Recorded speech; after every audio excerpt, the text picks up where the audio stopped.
you'll never find a more wretched hive of scum and villainy. Other than of the podcast known as Trapped Under Plastic, the mini painting podcast where Scott thinks that Guinness is Scott-ish. Mm-hmm. I think the intros are now just trying to make sick burns of us to actually us. Oh yeah. Yeah. I feel like that's been a thing for a bit though. It's from Dublin, Ireland. Ireland. I'm sorry, Europeans. Not a big beer drinker. Are you a big beer drinker? No, not really. More of a Fireball guy. Yeah, pure fire all the time. Yeah, I'm more of like a Coca-Cola man. You don't bust out them White Claws? No. Okay. Well, but we're drinking the Dew today. Yeah, dude. Cheers. Cheers to that. It's Happy always Friday. It's always a good Friday when you can start it with a Dew. Mm-hmm. You know, I got this new zero sugar Mountain Dew Baja Cabo Citrus. There's so many fucking words. Dude, it's looking like a French Canadian product. You know they have to put the French like translation and the English translation on every single product. Yeah. Like front side of the box is it says cornflakes. The back side of the box it says Close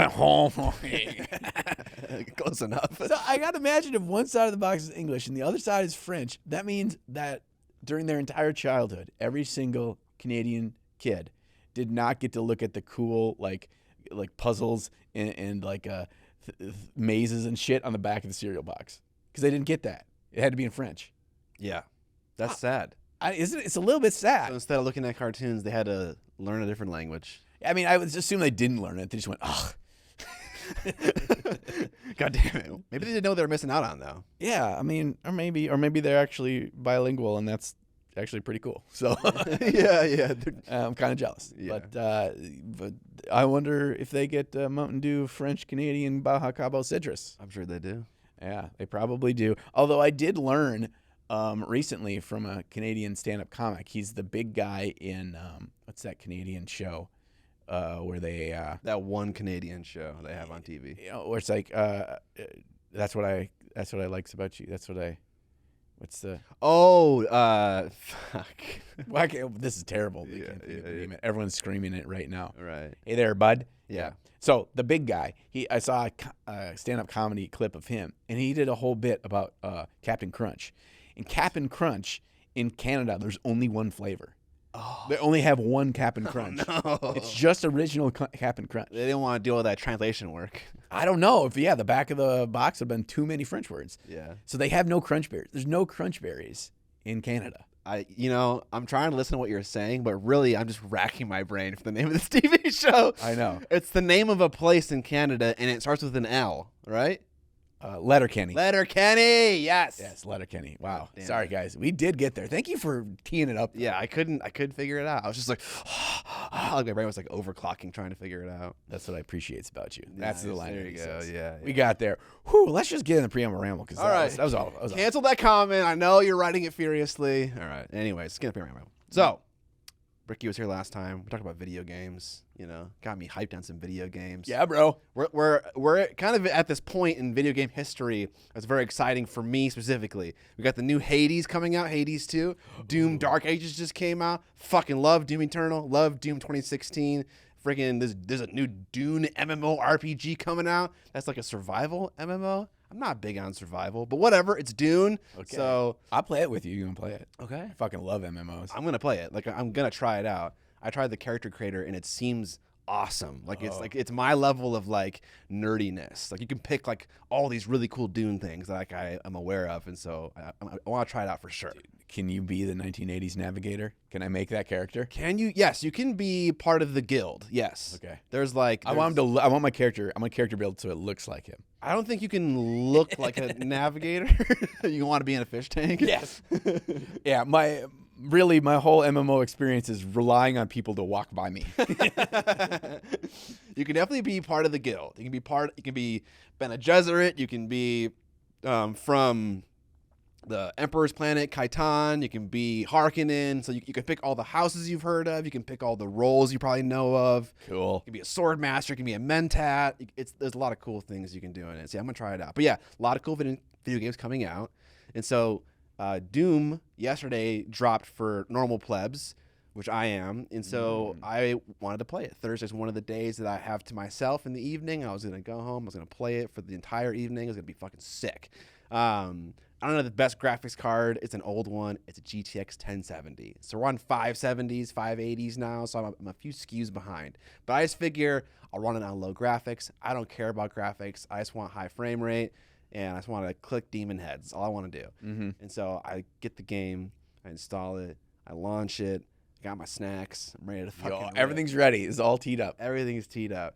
And the game does not launch. It will not even launch the game. And it's just like, you must have a ray tracing compatible GPU. Which, if you don't know, the R in RTX stands for ray tracing. Yeah. And so this is the first time ever in my gaming history that I've ever been hardware locked out of a game. Like they'll run it just poorly, you know? It's like if you want to deal with 30 FPS pleb frames, like you can.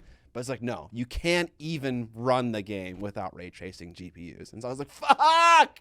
I got so cock-blocked by NVIDIA. That's rough. I think it would have been even cooler if, like, when it came up, it, like, fades from black. And instead of it saying game over, it says, you're poor.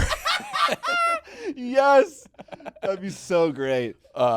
So you were frantically on the Best Buy website before we started recording, and that's the reason you got to get new GPU. So there's a promo right now to the 21st of May where if you buy a ray tracing compatible GPU, you get a free copy of the big version of Doom Eternal, which is $100, which comes with Doom and the next DLCs that come out. They came out with 2 DLCs for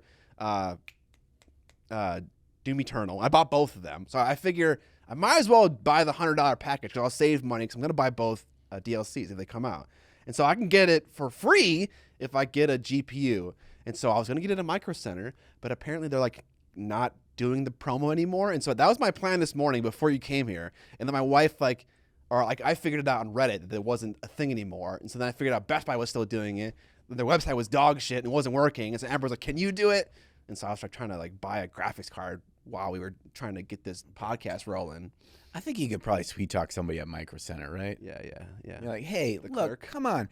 It's like the price match guarantee shit. It's like Best Buy is still doing this. Yes. Do you want my dollary dues, sir? Give me a key to Doom Dark Ages. Yes. Just give me, or I want to play the game so badly. I love it. The Dark Ages. I started playing a game that no one's going to have heard of. It's called Mandragora Whispers of the Witch Tree. Wow. It's very similar to like a Hades or like what was that other one? Dead Cells. It's an indie game that I backed on Kickstarter. Oh, and cool. It just recently came out. I backed it like 2 years ago, and yeah, it's more like, so we're like Hades is like a what do you call that? Roguelite, something like that. It's a side scroller like that, but instead of it being a roguelike, it's a Souls-like.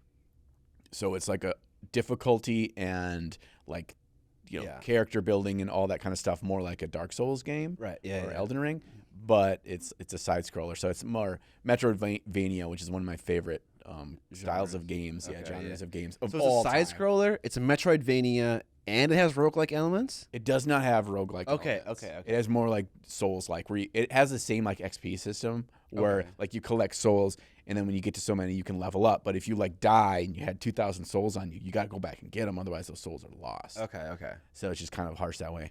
I got stuck for like quite a while yesterday on a boss. I stopped counting at like 32 tries of dying to this boss. Dude. I did finally fucking beat him though, and I beat him perfect. I did not get hit.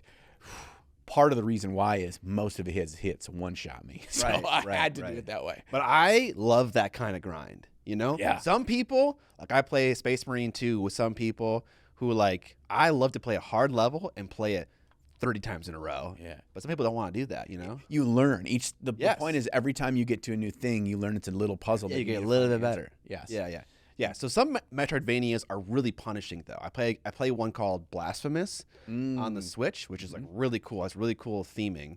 But the problem with it is like it's so punishing. Like if you can get so deep into a section of the map, and I think a feature of Metroidvania is that they have save points, right? You get to a point, you save. When you die, you go back to that point every single time. Yep. You'll get so deep into like a dungeon or a layer or a portion of the map, and like it's so punishing. And I'll die, and I'll go all the way back, and all the monsters will respawn. And it's just like it's so hard. And so, yeah, I don't know. I'm kind of on the fence about that kind of thing. Like, I love the rapid turnaround of like, I died in a boss fight. I'm going to do it again right away. I'm going to grind through the mobs to get there again, you know? I hate that. That's annoying. Yeah, they have it balanced pretty good in this game where they have like these shrines, and those are respawn points. They're also points that you can teleport to on the map, so you don't have to walk all over the place.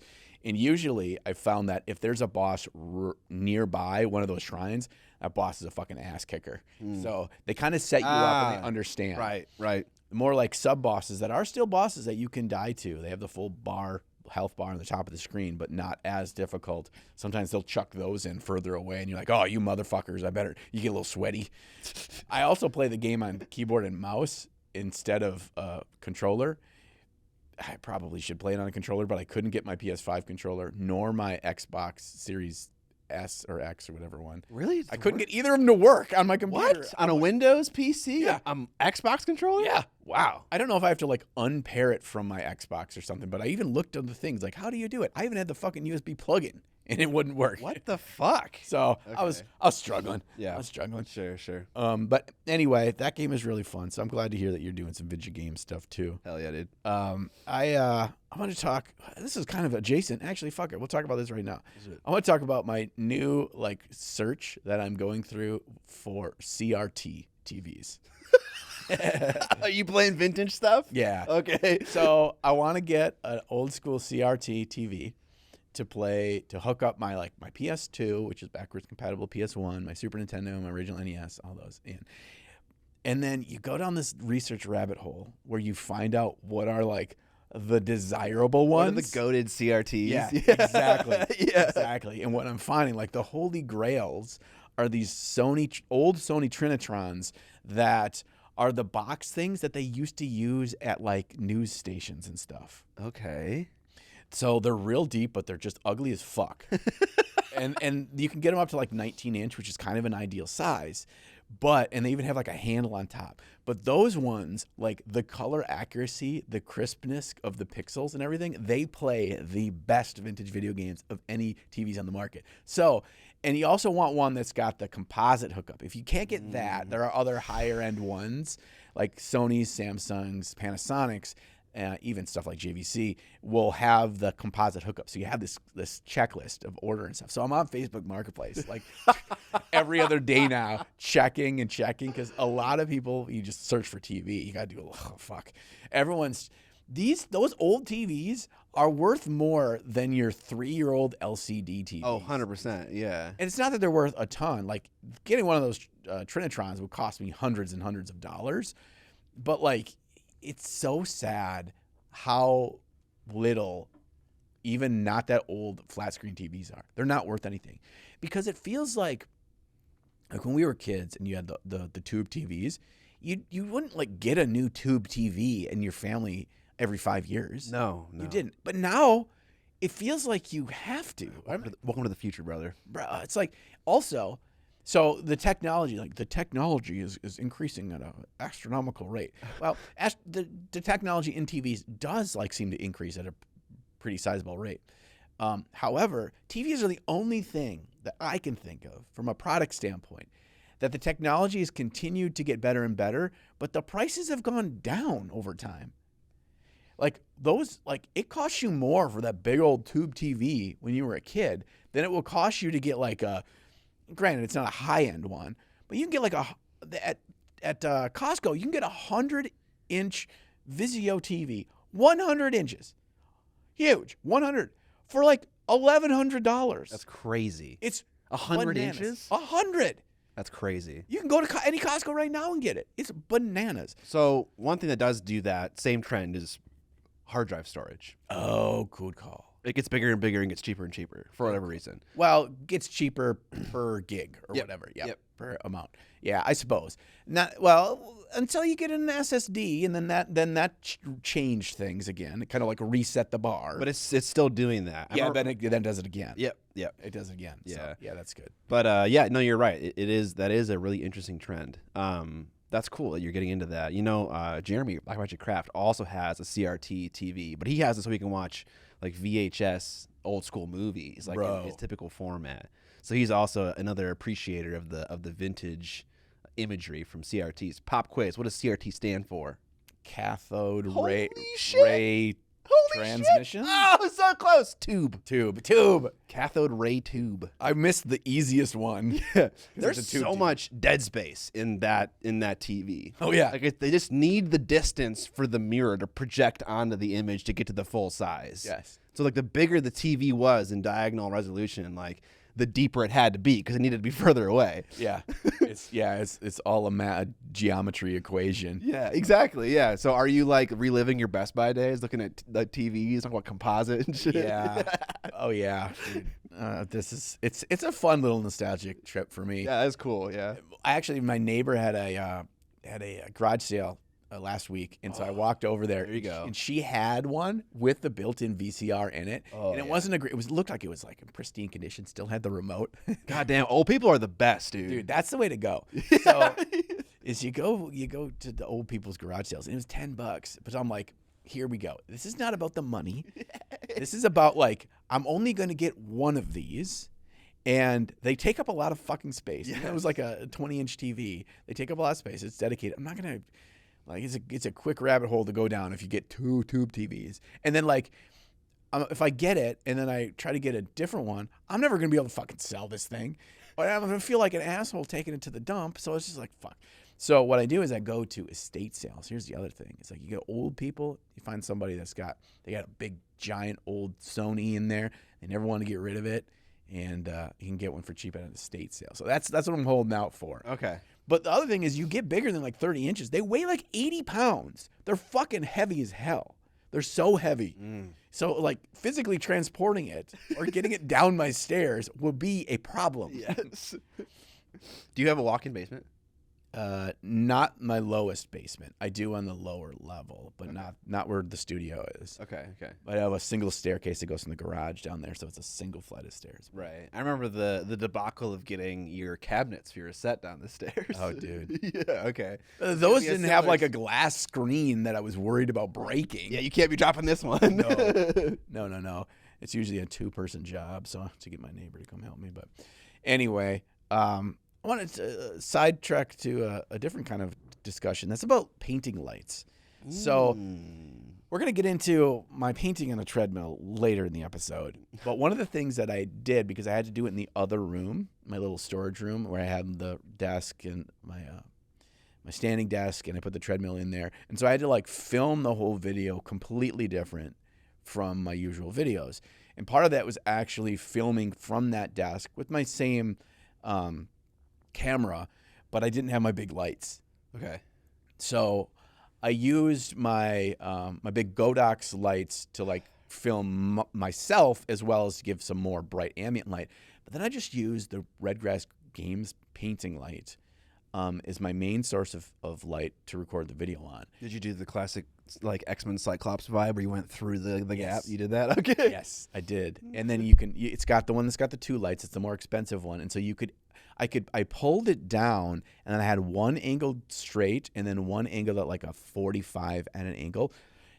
Dude, it lit the model going through the editing the footage. I'm like, this is so good. How did you get the camera to shoot around it? Very difficult. Okay. So what I did was, I had where my head was is the first key point, right? And then I put the light like right in front of me. So one light is like my nose level, one's just above my eyebrows. And then I took the camera over my right shoulder, put it just next to my head, and try to shoot it at the same angle as my eye Your sign. right shoulder? My right shoulder. Do you always do right shoulder? I used to always do left, and I never really liked it. Shooting it right over my right seems to work so much better. Doesn't your brush hand get in the way? It doesn't. Well, I tend to paint with my brushes kind of going up at it instead of kind of hooking over top So you come of it. top down over the right a little bit. Yeah. Okay. And it was so good. And I overexposed too much. I should have like the on the camera, because I'm like, well, I'll probably have to overexpose it a little bit, and it looked great through the viewfinder on the camera, but I actually should have dialed it back even more, because the light on that thing, it's both diffused and so close. I was like, damn. So I wanted to bring it up because any of the goody PP is that, one, if you're looking to get a new paint light, but two, if you're like, well, maybe some point I maybe want to start a YouTube channel, or I want to take really good, it's great for fucking taking pictures with too. It's the only light you'll need to take good pictures of your models, or maybe you want to do some shorts, or you want to mess around with stuff. Like, it's like a $200 light, which is not cheap, but I was so impressed with what it was capable of doing. So actually, what I'm going to do, because what I have been doing is running those two big Godox lights over my shoulder every time I record painting footage with my big light from above. I'm going to try to hook that Redgrass Games light to my bar above with that C-clamp, and I'm going to run it down, and I'm going to test how that will work as opposed to using those Godox lights as a front and kind of directional light while I paint for videos. Because if that will work, and then I can just I put it up back out of the way, that'll be so much easier. Because I get so fucking hot and I get headaches by running those giant lights over my shoulders all the time. So are they LED fixtures? What, the Godox ones? Yeah. Yes. Yeah. Okay. But they get warm. They're also the silent ones. It's their silent series. And I swear, because they're silent, that means that more heat is kept closer, instead of being pushed away. Yeah. So anyway, no, it makes a shocking difference when the light comes from your face, like from the same spot. Like, not just for filming, mostly for the hobby. It's like, holy cow! Like, when you fill in all of the front of this model with light, it like really gives you this level of clarity that's really crazy. So whenever I paint, I have my lights on light stands, and so I just like telescope them down and over my shoulders, and it just like fills in everything. But it does get warm. You are right. But I don't get headaches though. That sucks. Yeah, I think it's mostly just from the heat and from dehydration. So usually I'm sitting and painting for like 4, 6, 8 hours straight. I forget to like drink water and stuff, and then just all that light, and it's a combo thing. And they're not terrible headaches. It's just kind of like, fuck. Okay. Kind of drains on you. Sure. So what do you got here? You got what do I got here? Moving. You're yeah. Not sure if you noticed, there are some boxes of brush coffins missing. Yes. Yeah. So I've begun the long and arduous process. Now that I've moved into my new house up in good old Champlin, I'm starting to move the office over there as well. My lease here ends in November. Which is not for a while, but hopefully if I get things moved out earlier, we can like have someone move in before my lease is over and take it over, and then remain here for however many years their lease is for, instead of paying however much the rent is here while also paying for now this larger mortgage. And so every single day I come here with the minivan, and every single day I just put more and more boxes in the minivan to bring things home. And the easiest thing to do right now was the brush coffins that are not needed for web sales right now. And I have a bunch that are still in boxes that came from the Chinese manufacturer. I had ordered 5,000 of them. And I think like half of them sold through the Kickstarter. And so I still have quite a few that didn't need to be opened yet. And so I've been bringing them over there, and I'm excited to start working out of my basement. Dude, driving to the office is a fucking bitch. Yeah, it is. Like I hated driving 10 minutes. But best case scenario, it's like 33 minutes. Worst case scenario, it's like 50. Ugh. And it's like, man, I get so angry about traffic. Yeah. Because, like, it just makes no sense. But, like, everyone knows it's about traffic. It doesn't need to, we don't need to go over it. But it fucking sucks. And so I have rediscovered the world of listening to podcasts while you're driving. Yeah. And that just really turns my brain off to, like, the traffic completely. And I'm, like, kind of engrossed in what's going on in the podcast. And so it's fine now. But it still sucks to lose an hour of my day, or, like, more than an hour of my day just traveling. It puts you in a bad mood when you get to work, which is not a good thing, especially when you're working in a creative job. Yeah. You know, where like you just want to be open and freed to thinking about things, and to just like being in a fun, mindset, and that like fuels you through the day. When you go in with a negative attitude, man. Yeah, it sucks. Or I don't know why my brain does this, but when I like feel like I'm wasting time, or like I've lost time to something, I'm like, what's the point anyways? There's no point in like putting in effort for the rest of the day, you know? What is life? So like I don't know why my brain goes there, but I really have to like fight against that because like I'll just start looking at Instagram reels and stuff, which is like just cancer. I fucking hate shorts, reels, TikToks. I hate them all. Not because the medium is evil. Like you could make that argument. I'm not even saying that. I just hate myself when I watch them. I do too. It's like I can't even remember what I just watched. You know, I can remember the last one, but like the last 10, what did I just watch? And like 20 minutes goes by, and I'm like, what am I doing? And I have to like chuck my phone across the room. Right. Like I just Get away from me, you devil. Yeah, that's exactly what it feels like. Yeah. I was in a bad spot maybe 6 months ago. I don't think I ever talked about it on here, where I had my routine after dinner. So we'd eat dinner, I would do the dishes, and I would sit down on the couch, and I'd fucking lose 30 plus minutes in the evening just doing that. Yep. And it's fucking terrible. Yeah. It's such a waste of time, and no value comes from it. And so I had to make a new routine. And so it was just like, okay, I get up, I walk the dog first, then I do the dishes, and then I go check, it's like, okay, check with my daughter if she needs any help on homework, or if she doesn't have homework, do you want to play video games or whatever? It's just like I kept moving, kept doing things. And it wasn't like it was just it was work, but it was like, don't get sucked into a chair and just like waste all your time. And also I'm like, I could have watched how many fucking cool like TV series or movies or something of actual like that I would appreciate more. Yes. Yeah, it's such a fucking shitty thing. I put time limits on my apps just so that when it gets to 15 minutes or 30 minutes, they just turn themselves off on my phone. And so I can't use them anymore. And I find that when I know my time is limited, it's artificial. But when I know it's like, I have like 30 minutes on Instagram, I like don't waste it. Yeah. It's like the instant I start doing reels, I like put it down because like I need to keep this for like potential work needs or just like maybe looking at it when I'm at home later on, just to like chill a little bit. But that has done really well for me for whatever reason. The problem is sometimes you come across bangers, and then you're just like, fuck. Okay, recently I came across this one. It's this dude, and he's in a kitchen, right? And it's shot like a cooking show, okay?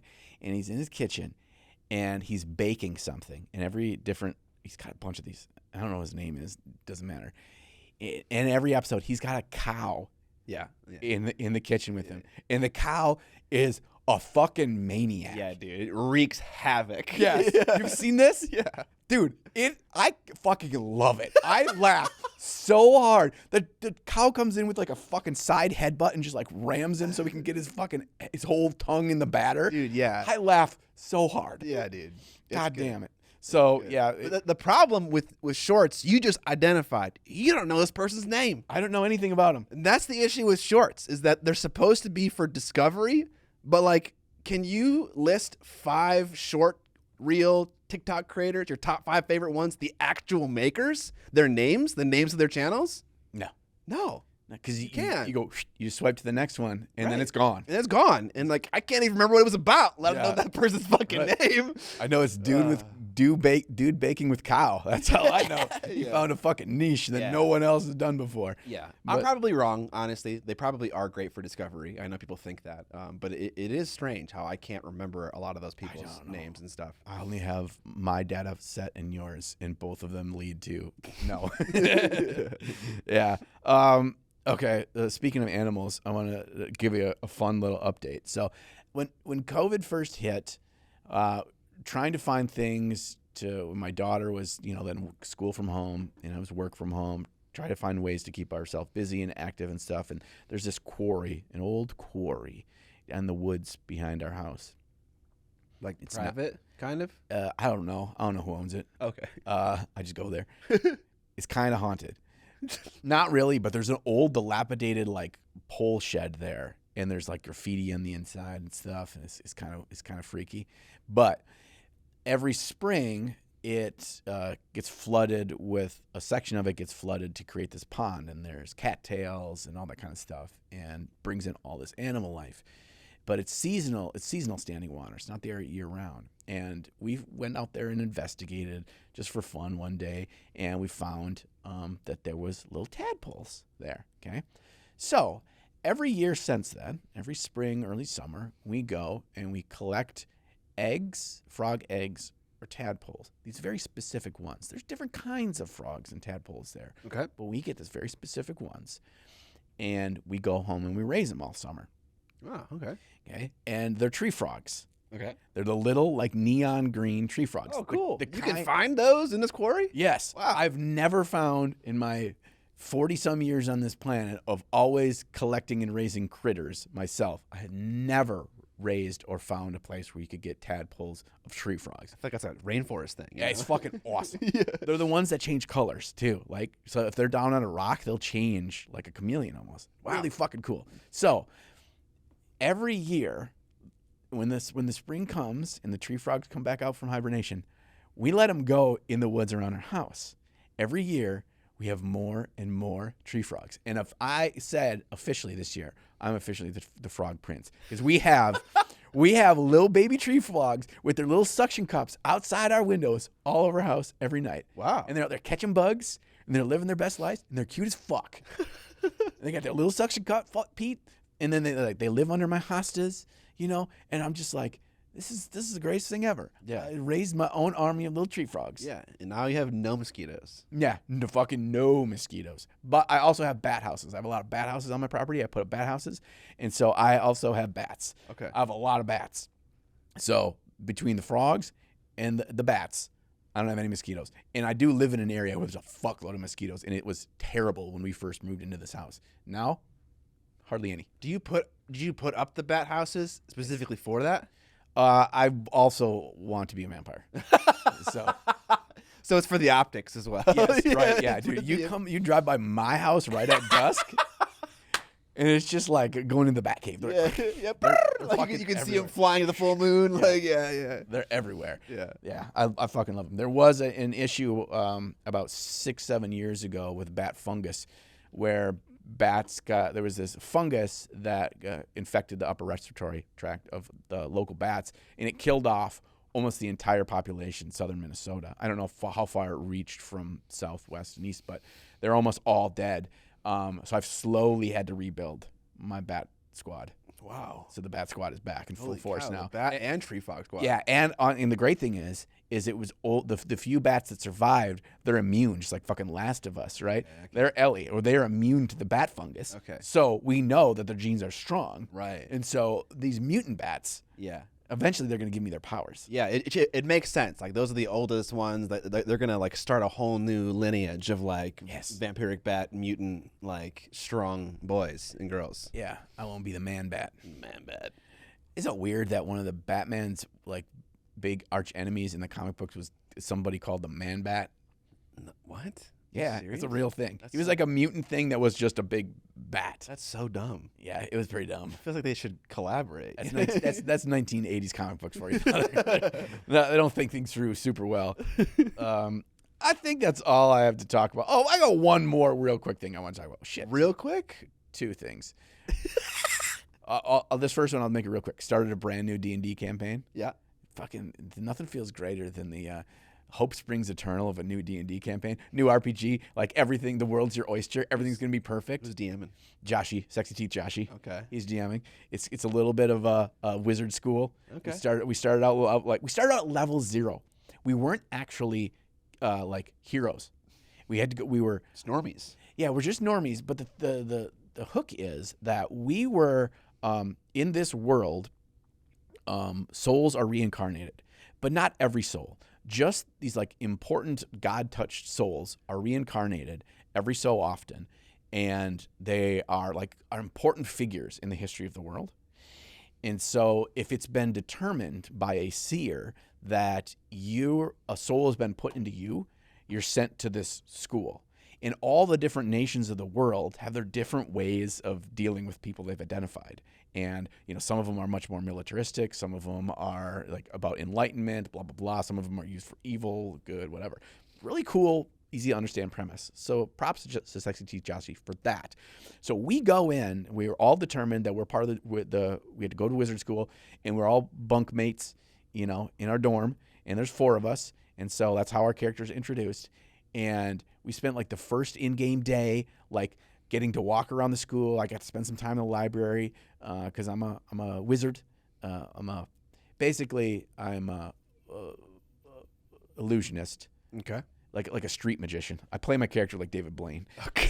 So I'm a street magician. But we don't have a class. We don't have anything. We get there, and so we learn all about the school. We get the RA that's telling us about like here's where you can go and these are the rules you can't break and that kind of stuff. And then how you actually level up in the game is through these awakenings. They're kind of like fucking. You sit in the pool in Minority Report, and there's like a sensory deprivation pool, and then they build a connection from your past souls, and every time that you get these visions in this connection, your character levels up, and you learn about that, and that's how you gain your powers. It's really kind of smooth. So we're getting all this stuff about who we are. You know, we go through our first seeing. Boom, we're level 1. And we're all hanging out in our dorm afterwards, talking about like, oh my fucking god, dude, I have a dove because I'm an illusionist. I was gonna say your first spell, your first cantrip. Yeah, I got my familiar, and they're like, well, what are you gonna choose as a familiar? It's a white dove. So I go, classic, bro. Right. Street, I say musician. Yeah, street magician. Magician. Yeah. And so that was Strixhaven. Is that what this is? Isn't there a D&D like? That's Magic's. Magic school is Strixhaven. Magic the Gathering. What's D&D's like campaign for like essentially a Harry Potter adjacent world? I don't know. There probably is one. There is one. I just bought a book for Curtis that is in that theme. Oh, cool. Okay. Yeah. But you're not using that at all. We're not using that. Okay. So we're all like pumped. We're all learning about school. Figuring out what we're going to go to classes the next day. And then boom, a storm that night. Our RA comes in and says, the honor guard are looking for you. They're going to kill you. You need to go.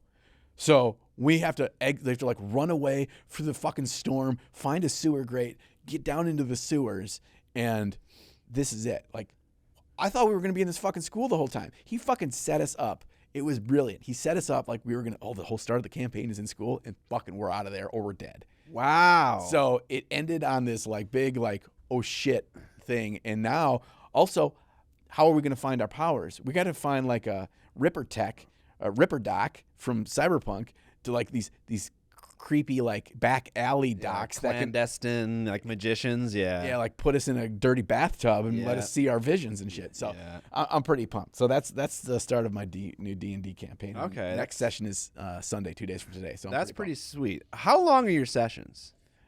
We start at 3 and we usually wrap up between 8 and 8:30, so about 5 hours. So because I'm listening to this Let's Play or whatever actual play podcast for Star Wars RPG, and the episodes are 50 minutes long, and they just seem to really get through the narrative very quickly. Whereas like in my campaign, they're about 3 hours long, so a little bit shorter than you, but longer than that, and like it doesn't feel like it moves as quickly. And I'm trying to figure out like why that is. Is that like, should I be like forcing progression more? Is this a thing that because we're beginners at role playing and we don't know what to do, it's like there's a little bit, the decision making takes longer? Do you feel like you get through a lot of like narrative content in 5 hours, or is it slow going? That is a good observation and question, and the answer is much more simple than that. Okay. Classic. These are scripted to be run that way. They are scripted for the audience. The actual play podcast? Actual play podcast. Okay. They are designed and they are run in a way that's more entertaining for you to listen to, and that is not just recording your 3-hour session. Okay. So you have to have someone that really knows what they're doing as a DM, as well as they're having a skill set and a skeletal outline in the speed of which everything goes. Okay. So they have to run it in a way it's entertaining for you to absorb and you to consume. Okay. And so damn, I can't tell, honestly. Yeah, they're different animals, and it's it's kind of like if you are writing a script for a miniseries versus writing a script for a 120-minute movie, like the pacing and what you include and what are your key points. They have, it is an art in and of itself, and there are vast differences between ones that do it well and ones that don't do it well. Okay. I'm looking at you, Critical Role. You don't do it well, but it's neither here nor there. It's just, it's a different animal. So don't worry. Not that you can't learn some good things. I like listening to live plays or Let's Plays or whatever. There's still a lot of really good things to learn. Oh yeah, definitely. But the thing that I try to remind myself is it's not about the pacing and the that hitting moments to moments. Because one thing, next time you do this, think about it this way. How many fewer decisions the players are actually getting Right. while going through this, playing the game that way. Yeah. They railroad it a lot in order to keep it moving, in order to keep it within the wheelhouse of what the DM has prepared. Yeah. So they make a lot of micro decisions, but they don't often make a lot of high-level decisions in order to make those things keep moving. Sure. All right, that makes sense. So that's my opinion and interpretation of having gone through that, because I've thought about that before too. Okay, interesting. Because I often feel like, oh man, it feels like we didn't do anything in the last 45 minutes. And that's going to happen. And that doesn't mean that you doing nothing for 45 minutes was the correct way to approach it. Yes, right. But yeah. What model scale is Warhammer in? Who fucking knows? Dude, I bought so many model kits trying to find the right, because I'm doing Mad Max vehicles. Right. I'm going to kit bash scale model kits, cars, with the orc kits to combine the two. And I bought. It's something in between 135th and 124th. It's something in between those two. Yeah. I found all these Reddit posts that had it narrowed, that had it cleanly defined as absolutely is 148th. So I bought a 148th vehicle, and I'm like, there is no fucking way. Because I couldn't. Small, right? Way too small. Okay, yeah. So then I found this car that is close. It's a 1969 version of the Ford Falcon. And the one from the movie is a 1973 GT Ford Falcon. And I bought the 1969 one. That hopefully that's going to be in the mail today or tomorrow, because I need to start the recording and building on Monday. And the problem is, all the car kits that we know of, the most popular scale is 124th. Yes. That's a little bit too big. It's a little bit too big. However, I'm holding out hope, because they're orcs and they're fucking wide. They're big dudes. So maybe it'll be okay. 135th, again, that's there's not a lot out there for cars at that scale. Yeah. So yeah, I think if you start to put on some more cartoony things, like if you put on some big chunky wheels, I think that then changes it, right? But if you just keep everything as is in the model kit, or 80% of it as is, it just is going to feel like a bigger car, Right. So I feel like the more you drag it into the world of 40K, the more the size is forgivable, I think. Yeah, I think so. Because the whole thing is going to be a slapped together, chop shop version of a car to begin with. I love chop shop, dude. Yeah, I just want to be able to have true parts of that vehicle, so you can have some parts of its of its aesthetic, where it's the lines and how the curves and everything, to feel more like a car.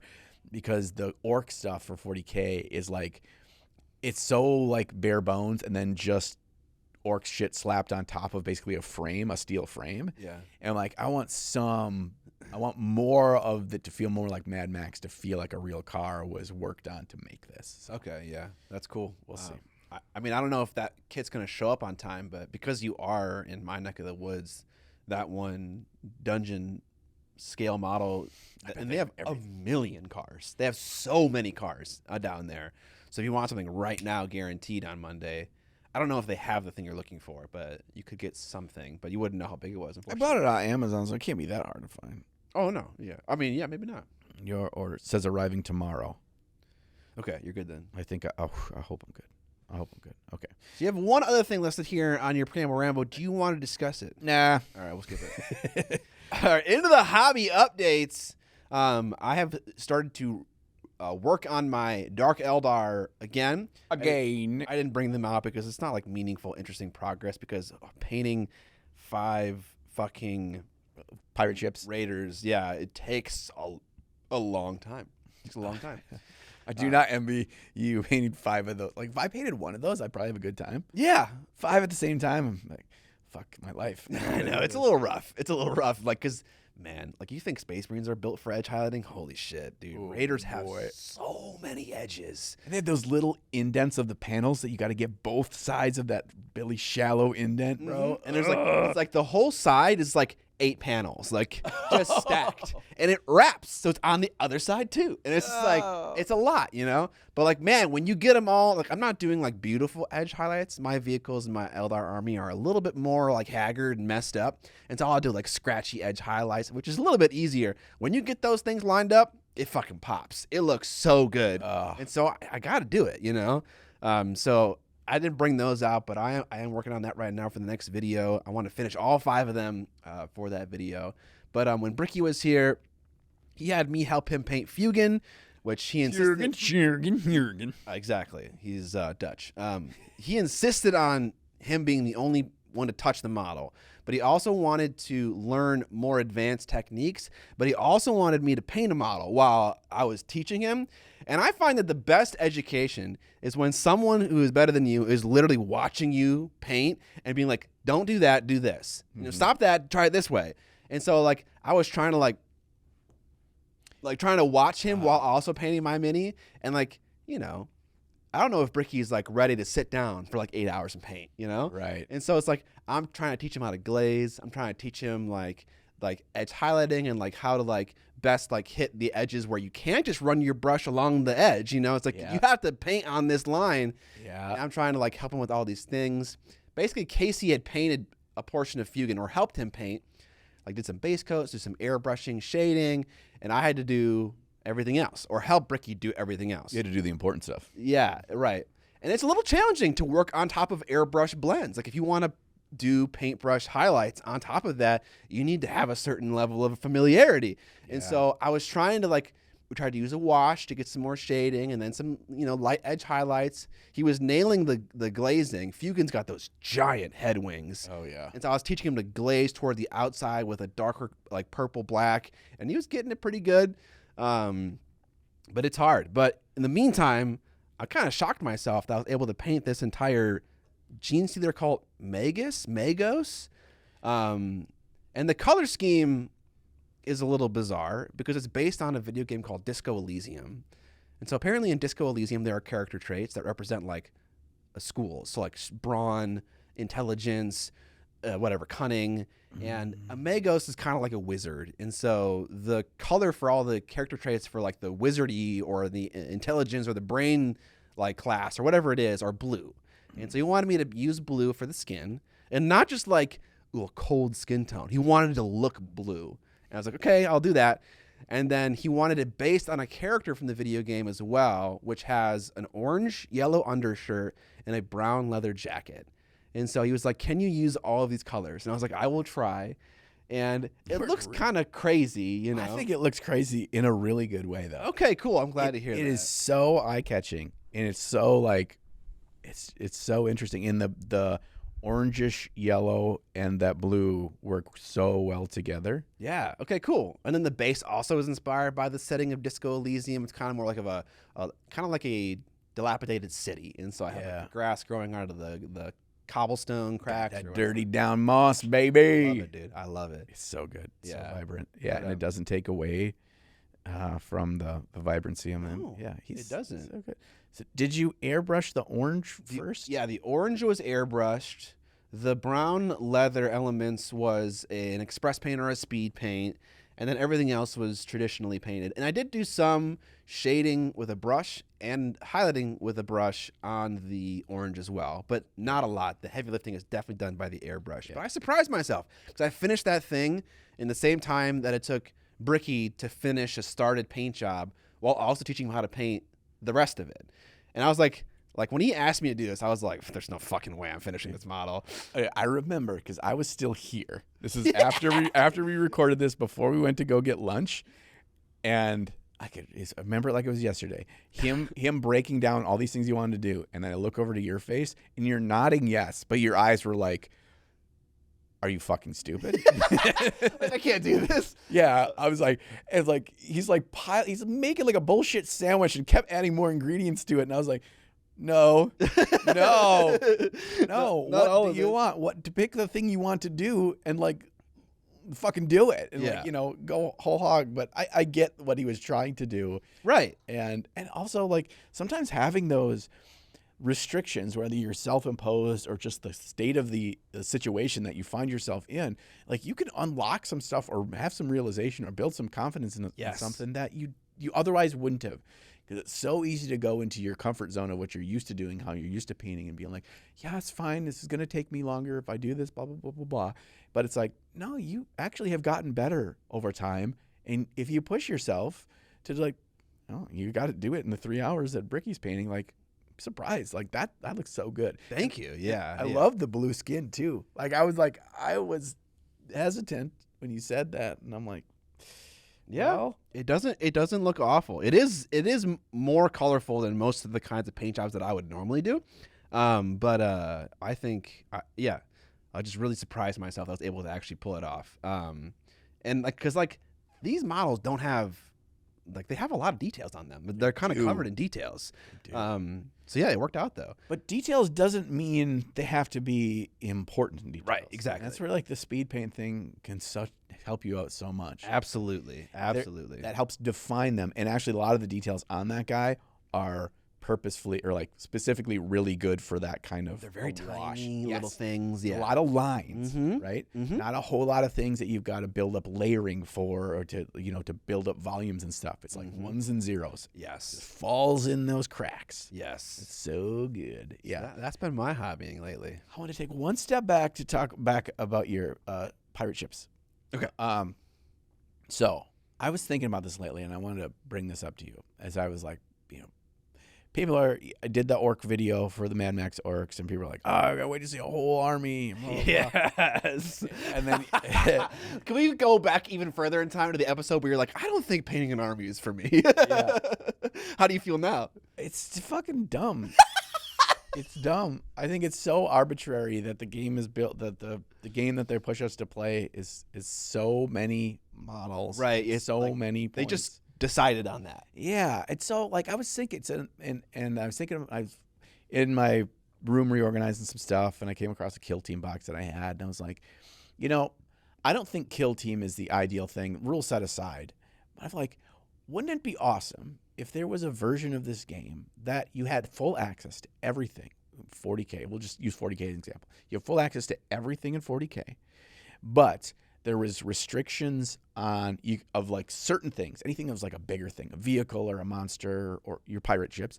You could only have one of those, and you still had to meet your point requirements, and you could have squads of lesser things, but it was it still felt like the versatility, the variety, the ability to custom what you wanted to play. So you have that decision-making process, the list building process that's so fun, and making it feel unique to you.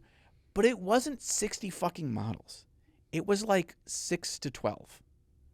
And it had the depth and the versatility of the way that all the things work in the regular game, but it was just a condensed, tighter, quicker played, yet still very deep in the rules and all that kind of stuff. That version of the game, to me, that would be my ideal best case scenario version of Warhammer. They come up with these other games, Warcry, Kill Team, Underworlds, Shadow Wars Armageddon, blah, blah, blah. You lose the list building. Yes, you completely, that's not a thing you get to do anymore. But they're so simplistic in their rules. There's not as much depth. Kill Team's deep. Kill Team's is the best one. It is the best one for sure. Warcry is a little shallow. Necromunda, sorry, not Necromunda. Underworlds is a little shallow, but there's still stuff there. But I think Necromunda fits what you're looking for. Super deep, complex list writing, small teams. The only issue is the rule set is super bizarre. Yeah. You need to play with someone who's not going to just fucking abuse the shit out of it. I just want it to play like 40K. I want to say I'm playing 40K. Yeah. And then, that feels like more of the true gateway drug. And when they did these Vanguard things for Age of Sigmar, where it's everything in this box is a full Vanguard list, that's a great way to get people in, but there's no list building. And 60%, give or take, on every army is not even in the game in any of the lists. You have this full catalog of miniatures. Allow this stepping stone game to actually get the taste and understanding of the value of list building and making your stuff unique, and really allowing you to not feel pressured for how long it's going to take you to paint everything, because you got so much to paint, because painting this one ship is it feels like it's a valuable worth use of time, because you only can take one of those pirate ships. Okay. And it's I could end up having a full squad of the regular dudes, and that's 10. But, it's not going to be 50, Okay. So, you want a 12 model count Warhammer 40K skirmish game where there's variety. And so you want to be able to take, 3 Chaos Space Marines, like 2 heavies or two obliterators, a leader, 4 cultists, and like that be like your skirmish warband. Right. Like each Space Marine or each Imperial Guard, Scout, or whatever the fuck they're called, each single dude, each single model has his own points for one of him. Right. So he's 4 points apiece. Right. Yep. And so you can working with like 500 points or whatever, you can get real nitty gritty, and they're like, ooh, I can fit 3 of these guys or 1 more Space Marine, and like just all that kind of thing. And then at the end of the day, it still feels like a battle, because in so many, let's go back to the fucking Warhammer books, but the books and the video games and all that for Warhammer, the vast majority of it is not full-scale army v army. The vast majority of it is following a unit or following a character or following this interesting skirmish that happens. And so why is that version of in your universe, using your same models, it's still Warhammer 40K or Age of Sigmar, why isn't that a game? Not this half-assed 1,000 points. It's still the same game, but it's not balanced because it's just, the game is balanced over 2,000 points. Yeah. Like, I just want that to exist. Yeah. Before AOS killed Warhammer Fantasy, that existed for fantasy, or something existed for it. It was called Warhammer Fantasy Skirmish. And it was the exact same units you can take in your army, but they had more specific like gear loadouts and stuff like that, and the point cost was reduced. But you could build 2 Wild Riders, 3 Glade Guard, and it felt like that. It was a little underbaked, but that existed at least for that game. I know for a fact what you want exists in a game. It's maybe not 40K. Yeah, maybe that's just it. Yeah, like Shatterpoint kind of is what you want, because there's tons of list building, a lot of options to pick from. There's no gear though. Like each guy can have a certain kind of guns. Everyone's set with their stuff. I know down in the comment section, the good people are going to recommend a game that has great list building in terms of model inclusion, gear they have, low model count, sub 15 models, sub 20 models, and plays super tactically. Like, that game exists. It's got to exist. I mean, Infinity is kind of... Oh, yeah. Yeah. But I'm almost talking about not as much of a skirmish game. Okay. And maybe its rule set can play more like a skirmish rule set. Heaven forbid that Games Workshop create that. But it can move quickly and can be unit back and or model back and forth, or unit of 3 of these dudes back and forth. But it still feels like you're playing Warhammer 40K. Okay. It's like it needs to feel that way, but it needs to give you all that variety in a more condensed and playing on the kill team mat size and that kind of a thing. Okay. That's kind of what I want. I just don't. I mean, Infinity does that. There was always the talk when it first came out that Frostgrave was kind of like that for fantasy, whereas miniature agnostic, a really, really tight rule set for a skirmish fantasy game where everything was one-off picks and everything was point-based in every single unit and every upgrade to their spells. It was kind of like it was the remake of like a edited version of old Warhammer Fantasy, but in a skirmish setting kind of thing. So that fits the bill too, but the rule set is definitely more casual. Yes. Yeah, it's a little funky. It's got weird things that go on. The magic system, I think, is D20 based, so it's crazy what can happen. It's less about it being a balanced kind of tactical game, strategic game, and more about wackadoo. Yeah, and more fantasy focused and campaign driven and stuff like that. So it's like, you want Okay. You want a good intersection of very interesting characteristics in a game, and I feel like Infinity fits the bill. I think that is another one, but I bet there's more though. So I want to hear all your recommendations down in the comment section below for a game that meets all of John's criteria. I think that I agree. I would like that as well. Don't say BattleTech. I mean, maybe it is. Actually, yeah. Oh no, it's Chunky Robots. Oh, God, they got me again. I keep coming back to this for having it be Warhammer because the fucking Warhammer model is just goddamn bang. And when I look at that dude, the megas that you painted, I'm just like, how sweet would that be? It was the small army, and it was 15 models, and you had one of those sweet dudes on the motorbikes with the sniper rifle. God, yeah. Well, let me ask you a question. What about playing a different system with GW models is a turnoff for you? Ugh. Okay. Yeah. Because it feels like. How do I put this? Because it does. It feels like I'm not actually playing an official thing that I feel like enough people are playing that it feels worth it to me to play. And why doesn't it feel worth it? Because I feels to me, and this is my own problem. I feel like if there's not a community and there's not a lot of people that also like the game, you're going to get into that thing where like you don't have anybody to play with, and you don't have anyone else that shares your passion locally, and there's not much of a big online community. There is, you're all over the world, and so whatever. I've done this 2 times in my life. Well, more than that, like I did it actually when I got heavy into Underworlds. This happened to me, Warhammer Underworlds, when that was new, that whole first season, and I played it all the time. I was, testing all the things, painting all of them and stuff, and like nobody played. And so I was like, I guess I just don't get to play this game I like. I did it with Dice Masters. I don't even fucking know what Dice Masters is, but that game is fucking awesome as hell. Nobody ended up playing Dice Masters because when it came out and it was hot and I got a scene going, we had ended up like having weekly tournaments and stuff, Friday Night Magic, but for Dice Masters. I did it there, and then it all died. I'm scared to be investing into a thing that I don't feel has legs. Yeah. This is such an interesting topic. This could be the topic of the podcast episode because like I find myself gravitating toward those kinds of games. Like I played Crisis 2 competitively and no one played that game. I'm signed up for a Dune Spice Wars tournament, and that game like almost exclusively exists competitively on some small Discord server, like where the Discord server has its own ELO system because it's not in the game.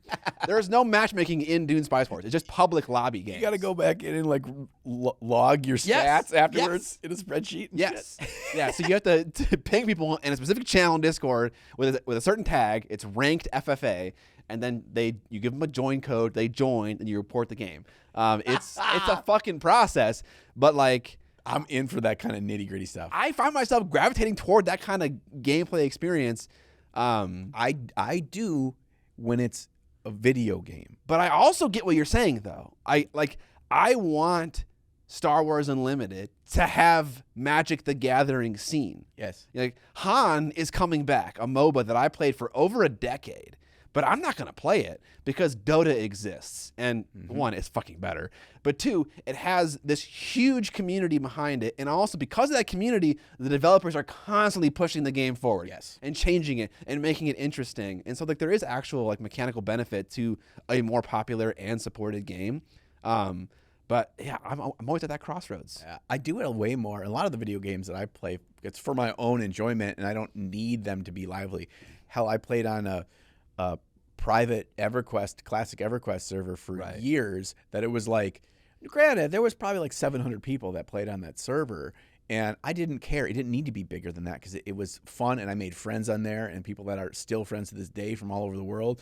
That there's value in that. But when it's a tangible, physical thing, and I want to play a pickup game and I want to like get some reps in and I want to like figure out is like what are the strategies and all that kind of stuff.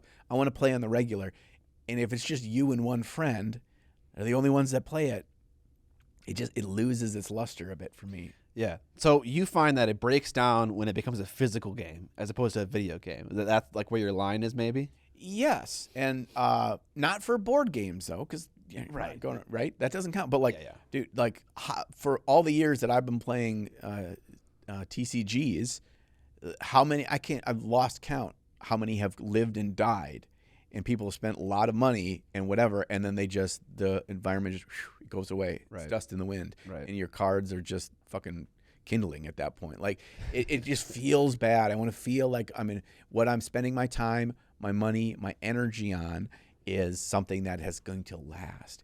Everybody feels like they want to get a good value in life, whether it's, I want to make sure that if I buy this new refrigerator, it's going to have all the good things that I want and that I'm going to use. It's going to be reliable. It's going to last for a long time. It's going to look good and match my other appliances. Like all those bullshit things that we do, we're all through these boxes that we're checking mentally to feel like we're getting good value and the right thing for our needs.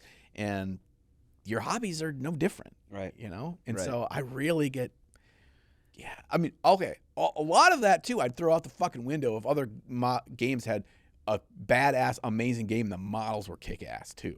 Yeah. That's a big thing with Warhammer.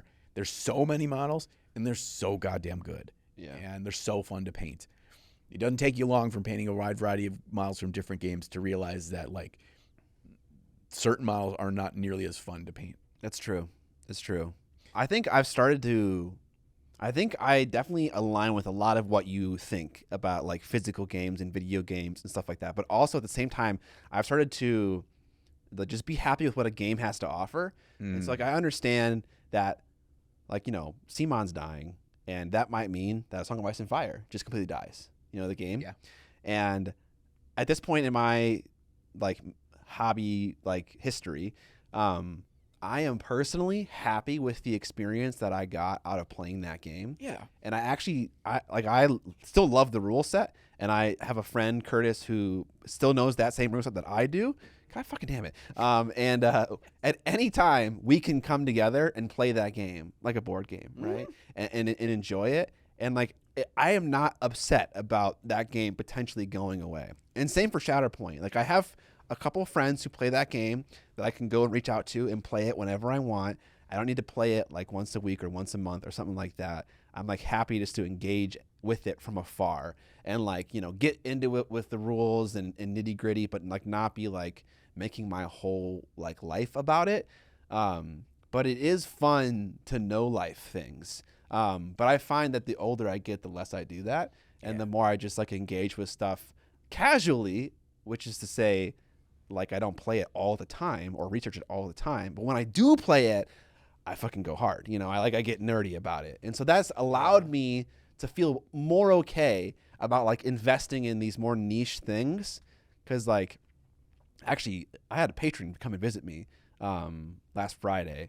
His name is Hud. You know Hud? Yeah. Levi, and like he said something to me that I take for granted all the time. And he's like, you're so lucky that you have friends that will like follow you in this abyss, you know? And like, and I feel like if I provide the environment for people to play certain games, like they will invest monetarily in it almost no matter what game I pick. That's probably not true, but it feels like that. And so I kind of feel like whatever I want to play, if I like provide it, like at least my own faction, a table, some terrain, and a mat, like they'll go in with it on me. And so I've never felt like I can't get into stuff or like my investment is a waste. Do you feel like you could find people to play games with, like whatever the game is? No. No? Okay. You know, I mean, because my community is smaller and my friends, my more core group of friends are more Magic and like D&D. Yeah, okay, sure. There is a good group in town that play Warhammer, and then there's a Conquest group, there's a Warma Hordes group, and that kind of stuff. Mm-hmm. But people tend to like gravitate towards a thing, and then they don't push too far off into many directions. Okay. Once they've kind of picked their thing. And so that's where I'm like, and there are a handful of guys, well, two that I can think of off the top of my head, that are fucking down for anything. They love playing new games and getting into new games. Yeah. And that kind of a thing. But, you know, it's more of a rarity. Okay. Yeah, I think you cultivated a good, healthy group of people that are excited to play the games with you, and that's really valuable. And I don't think most people have that. Yeah, I think that's definitely true. Man, we really unpacked this from my sidetrack of asking you about the pirate ships and me wanting. Yeah, what was the question even? Like the scale of Warhammer and like what size vehicle to buy for your? No, that wasn't. I mean, that was kind of connected as it's been on my brain as I've been like, you know, planning and building out this Mad Max Orc faction, and I just wanted it to be a cool collection and show it when all complete. But I don't want it to have to be 2,000 fucking points. Don't. Just like do cool things like once a month, once every 2 months, and then maybe in like 2 years you'll get to like 1,500 points and you'll be like in striking distance, and that's your video. Yeah. Like you'll just fill the gap. I can make one of those giant Mega Stompa things. That's like a lot. That model is so fucking dumb looking. I know. I'd have to scratch build one and figure out like what would that look like if it was Immortan Joe's. Yeah, that's the question. Yeah. Yeah, that's a fun question. It'd be motorized, right? It'd have wheels. Yeah, I will put a little like RC car in the bottom of it and go like, wee. You go around the mat. Maybe, because like it seems like in that world, like vehicle and like mobility is like a valued thing, and it's like what's like an awesome giant vehicle? What if it was like a Boeing 717. Is that like the big one? Oh gosh, Like a huge kind of monster plane, something like that. You know, they do have orc planes. They do have orc planes. But- you could like beef one up, make like a super orc plane. I don't know. Yeah. I mean, Martin Joe in Fury Road, he's got that giant monster truck. Oh yeah. So it's that would sick. be fun. Yeah, dude. That would be It is a sick looking car. Yeah, and that you could find a scale model of that kind of thing. But then I have to do counts as what would it be in the game. Like, there's a lot of layers. Yeah. And so from that to like thinking about, like you're doing your army and thinking about like the parts of it that I know are a grind for you, and that's just like multiples. Everything being multiples. Yes. I want to do this thing. I want to have you want to have the cool fucking Reaver jet bikes and stuff. It's like, well, you gotta take like 15. It's like, literally 15. Fuck off. Yeah. Like, I want to be able to experience the coolness, the uniqueness, this badass thing on the table, but I don't want to have to paint fucking 15. Yeah. Like, let me just paint a reasonable amount of toys. Yes. But if you made that the step up, like, I'm not even telling you, Games Workshop, you got to do this because then only people will play that and they'll spend less money because they'll buy less models. It also acts as your way into the game. Like, they've never fucking gotten it right of your entry level into their ridiculously expensive, massive amount of models game. They cannot get that right. And it is not that difficult. You just need to be willing to invest in it from the rules standpoint on the front end. And that drives me bonkers. That doesn't exist. Yeah. We should just make that, and then we would call it Ham Warmer. Dude, you guys gonna I've play never heard that, but that's brilliant. Yeah, dude, we're gonna play some Ham Warmer tonight. Oh my god, dude. Yeah, guys, you're gonna come over. And it's like it's miniature is agnostic. But we're all using 40K stuff. It's every single unit that is all spelled out is exactly kits, exact models from Warhammer. Yeah. It's like, they're not gonna fucking do it. Let's go fucking do it. So, you know what game, obviously, we haven't mentioned yet that kind of also can fit this bill is one-page rules. So, Yeah, kind of, yeah. because I played the fantasy version of that, and it's definitely lighter on models than AOS. And AOS is already kind of light on models compared to 40K. It's like it's a little bit less because the big boys are so expensive. And so OPR's version of AOS was even less minis. So I got to imagine that the 40K version kind of follows suit a little bit. And also, you can just choose to play at a lower model count, which I forget what the model count, a lower point cost. I forget what the point costs are in OPR. But they also have a skirmish version of that game. And I got to believe that somewhere in between those two is what you want. Because they have the gear buying, they have like the list building, and they have the lower model count. And I believe you also pay per mini. So you can have a unit of like whatever, 5 dudes or 3 dudes. So I think that might be a thing that would work out. But again, the tactics aren't like super deep, or they don't feel super deep. But I only played it one time. So. My gut goes back into the. But does anybody play that? Yes, they do. So strangely, and this is anecdotal, I recently went and looked back at my stream VOD channel called Miniac's Backlog, and the most viewed video is my OPR, and it has 40,000 views. Huh. And also, I remember while streaming, it was the most successful stream I ever did in terms of live viewership as well. So there's definitely a community of people that play and enjoy OPR. It's not as big as 40K. It's probably nowhere near as big. But It's sizable enough. Are they in your neck of the woods? Yeah. I have no idea. Yeah, they're all in Chattanooga, Tennessee. And so it's going to be a bit of a drive if I want to play a game. Sure. But yeah. Okay, what did I paint? Glad you asked, Scott. I painted this here, Lord of Poxes. I believe that's his name. No, I'm nervous that that's not his name, but I think it's his name. He is the new Death Guard hero from their new Battle Force box. It's where they have like a $250 box and they put one new model in it. It's the only place to get it, kind of a thing. Yeah. And I painted this guy while walking on a treadmill the entire time. God damn. First of all, this model is like a different mini from the back than it is from the front. Do you feel that? Yeah. Second of all, this guy's fucking huge. He's so big. Yeah, he is. Yeah, it's the scale creep just keeps on going. Oh my god. Yeah. Okay. Because they made them like especially when they first came out with Death Guard, they made them Primaris size. So it's like that's when they launched Primaris, was when the relaunch of Death Guard, and they had to not have all their cool new Chaos Marines look like little stumpy ones like everybody else in Chaos still had, right? And so they're big. And then when it's like, well, gosh, he's a hero. He's a HQ. He's a bigger dude. Well, they just got physically just size him up 20%. I love that giant fucking claymore on his back. Yeah, a dude. Buster sword is so goddamn cool. Yep, it is sick. But yeah, he was a lot of fun to paint. I haven't painted Death Guard in a long time, and yeah, it was really. I underestimated how difficult it was going to be to paint while walking. That for me, that'd be almost impossible because I rely so much on like just having my arms totally locked in. And I feel like, were you like putting them into your rib cage to like lock in to be smooth, or what were you doing? You couldn't really. That would actually cause more movement. I tested that because when your whole torso down to your hips are moving, then that moves. So I have to have my elbows out and my wrists. I had the standing desk all the way as high as it would go, and so my wrists were leaning on the desk. Yeah. And then just try to do that. One thing I found when I really needed to do fine control, and I didn't realize I was doing it at first, but just like when you like trying to paint a detail, you find yourself like subconsciously holding your breath. Yes. I was subconsciously elongating my stride.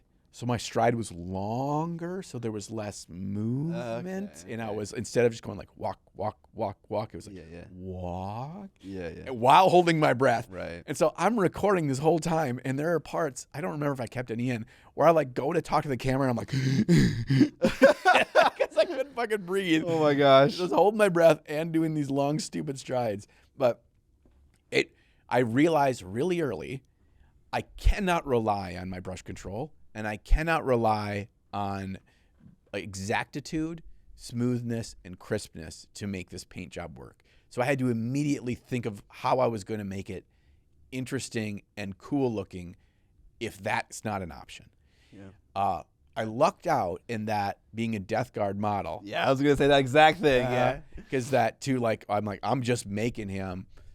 He's just a ton of dots, scratches, lines, and it's all scratchy build-up texture over top of things. Yeah, it lends itself to it. Yeah. Did you got the OSL in there too, dude? Yeah, a little bit of that fluo orange, and I was just kind of like, oh, it's already super transparent. Fluos are. So I was just like, licked my brush, grabbed a little on the end, and just kind of like touched a couple things that were already finished painting. Yep. That red on his base is an enamel.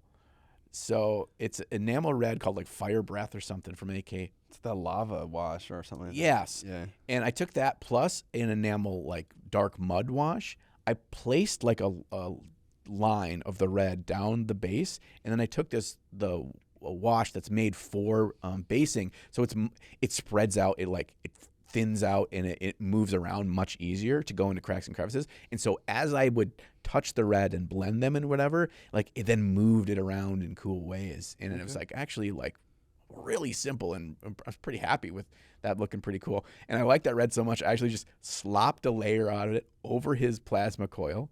After it was just painted with fluo with then a retouch of white, I slopped a layer of that pure red over it, and I took a paper towel and wiped it off. So it still stayed in there, and it just got it pushed the vibrancy in the darkest areas even more. Yeah. No, it definitely works. It's a really cool color. I mean, you got the specular highlights on the eyeballs. I cheated at one point. Okay. I painted that while I took my legs and I stood on the side of the treadmill.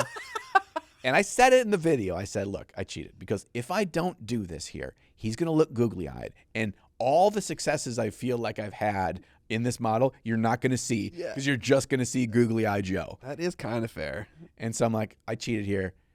And it was kind of my takeaway from this was like, there is a lot of painting, especially whatever kind of style of painting you want to do, or even if it's just like the priming or the airbrushing and stuff, you could do while walking on a treadmill. You had a standing desk, like you can walk and get like the first 50% of every model painted, and you get thousands of steps walked in a day. And then when you go back to your regular desk, like, you're ready to go. Yeah. So or the other takeaway is if you're the kind of person who struggles with holding the model still and you have shaky hands, like a large portion of this paint job is accomplishable with a certain style in mind, kind of leaning into that shaking hand issue as opposed to trying to like paint like heavy metal, for instance. Right. You can still get great results. Yeah, you have to understand what makes, because there's a short list of things, a checklist of things when you're painting a model that will really make it stand out or make it unique or make it feel really cool looking. And you don't have to check every box, but one of those is really potent use of color and light. And I decided early on this, it was like, because I can't rely on smoothness and I can't rely on crispness, I will going to lean as hard as I can into color and light. And so that was obtainable, and trying to improve on that side of your skill set as a miniature painter is maybe a better use of your time if you're either getting frustrated or you're bored with, or you just, you have unstable hands or your fine motor skills aren't as strong. That doesn't mean you're just a worse miniature painter. You just find other things that you can lean into and you can learn about. And that's what I took away from this project for sure. That's cool. So, that's very cool. He looks great. See, this is how the way you're painting your Death Guard is how I want to paint, or how I think I would love to paint armies in general. It's like every once in a while I come back to this thing and I add to it, and slowly over time you'll get a bigger and bigger 40K army, and you can be more focused on it or less focused on it. It doesn't really matter. You get to choose. But like I imagine your 40K Death Guard army is at least 1,000 points, right? Oh yeah, because I have like 2 of the big crawlers. I've got 1 of the small tanky things. I've got 3 of the like floaty bug things. I have like 10 Death Guard. I've got another hero or 2. Like I have a fair bit, but when I first got into painting Warhammer is when I was like doing that, and I haven't really touched it since. But they are, I mean, he is definitely much more a different green and vibrant than those. But yeah, we'll give a shit. Who cares? Yeah, it doesn't matter. Shit, it's close enough. It'll look good. It's all green. That's the linkage. Yeah. All right, beautiful paint job. Loving it. Okay, well, we had a different topic planned for today, but I think we hit a vein and we got going on our time a little bit extra on this. Why doesn't Games Workshop make this stupid game that seems so obvious, that I think we need to maybe spend a little bit more time on that instead of rushing through our other topic. And we can do that in a future video. Yes, and before we do that, I want to go grab the Warhammer Skirmish rulebook just so we can leaf through while discussing this to see if that fit the archetype of what you were saying. Okay. Scott is currently running. He is looking on a shelf. He's thumbing through his many leather-bound books. Smell of rich mahogany. He is moving his decanter to the side. He's moving now to a different shelf. And I can no longer see him because there's a monitor in the way. Oh, no, I see a hand. He's got a single hand that is grasping at spines. No, he's wrong again. He's going to the third option, the closest one. It feels like he's playing that video game show that was on when we were kids, where they had a kid with a Velcro-covered suit and they had to run through this like little maze thing, and they could pick out all the Nintendo games and Velcro them to their suit. And when they went through the slide at the very end, they had 60 seconds, and once they went through the slide at the very end, any video game that was Velcroed to their body, they got to win. I can't remember what the name of that game show was, but it was so amazing. The first part of the show was all trivia. It was like Jeopardy for video games, but it was all like 12-year-old kids, And so they had to like know like what was the official name of the suit that Mario wore in Super Mario Brothers 3. Do you know the answer? Put it down in the comments below. So that feels like what Scott's doing right now. He's gone now. I can't see him. He's still looking through books, and he came back sad-faced. All of that with no book. So we just have to make up what the skirmish rules are. No. See, the thing is, it's not a skirmish game, though, right? I want a miniature war game, right? Because this is Games Workshop Give brain. me a model range. Games Workshop brain is we need this to be an army game, and I still want it to be an army game. I don't want a skirmish game. How many minis? What's the range? Low and upper. Okay, so if you are playing something like Knights, Like the big robots. Okay. Well, So you'd get like one of him and maybe one of the war dogs. well, don't pick the edge case. Yeah, Normal so- army. Yeah, normal army. I want like if it was a horde army, Yes. I'd want like 25. Okay. Total models. That's a Now- horde army. Now elite, but not knights. Elite but not knights. So if you were like, what are those golden boys? Custodes. Custodes. If you're Custodes, it would be like 8 to 10, Okay. So 8 on the lowest end, 25 on the highest end. something like that. Has list writing where you're picking units and you're picking war gear for units. Oh fuck yeah! I want to pick my guns. Okay. I want to pick my spells. Feels tactical. Yes, it still has the full tactics Deep system. rule set. Yeah, deep rule set. Okay. I want alternating activation though, Alternating activation. right? Because it's small enough where you can still keep it moving fast with alternating activation. Okay. You know, there could be breakdown of like a unit of Imperial Guardsmen is between 1 and 10 models. Okay, and when you pick the Imperial Guardsman unit, it would be the whole unit would get to go, maybe. So maybe then it would. So you want unit activation, not model activation? Say, I was thinking to keep it quicker. If you have units, that's a lot of things. Yeah. You know, that could be a problem. But also a max unit of 10 guardsmen, the sheer amount of firepower quickly can get out of hand. Right. So Necromunda has this interesting thing called group activations, where like when the leader of your army goes, if there is someone I think within an inch of them, 2 of them can go. So if your leader goes, he can also group activate 2 other people.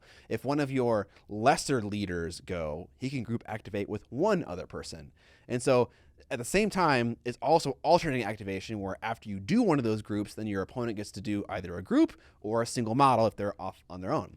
And so that is an interesting hybrid system that allows for multiple models to go at the same time or just individually. But again, I don't think Necromunda has the rule set you're after. But that's an example of a hybrid system. Yeah, yeah. I think that hybrid system is probably best. Okay. Because you don't want, if I'm playing the Horde army and you're playing the 6 or 8 dudes, it's like we've gone back and forth and I still have 14 more activations. Right, yeah. It's quickly much more difficult to balance a game that way. Yeah, yeah. You know, but you would have to have some restrictions on the capped number of units or something like that too, because otherwise you'd be like, okay, so I have here a bunch of poxwalkers and they're all in their own unit.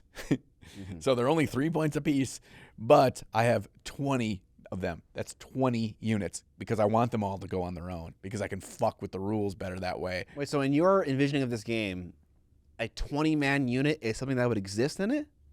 No, I don't Okay. think so. I think it would be more like 3s to 5s. Okay, so or 2s to 5s. So 5 is the biggest unit size you're imagining in this like kind of lighter version of Warhammer. Yeah, and maybe it wouldn't. Maybe on units you wouldn't get the option of how many. Like if you took Poxwalkers, you just got 5 for this amount of points because Okay.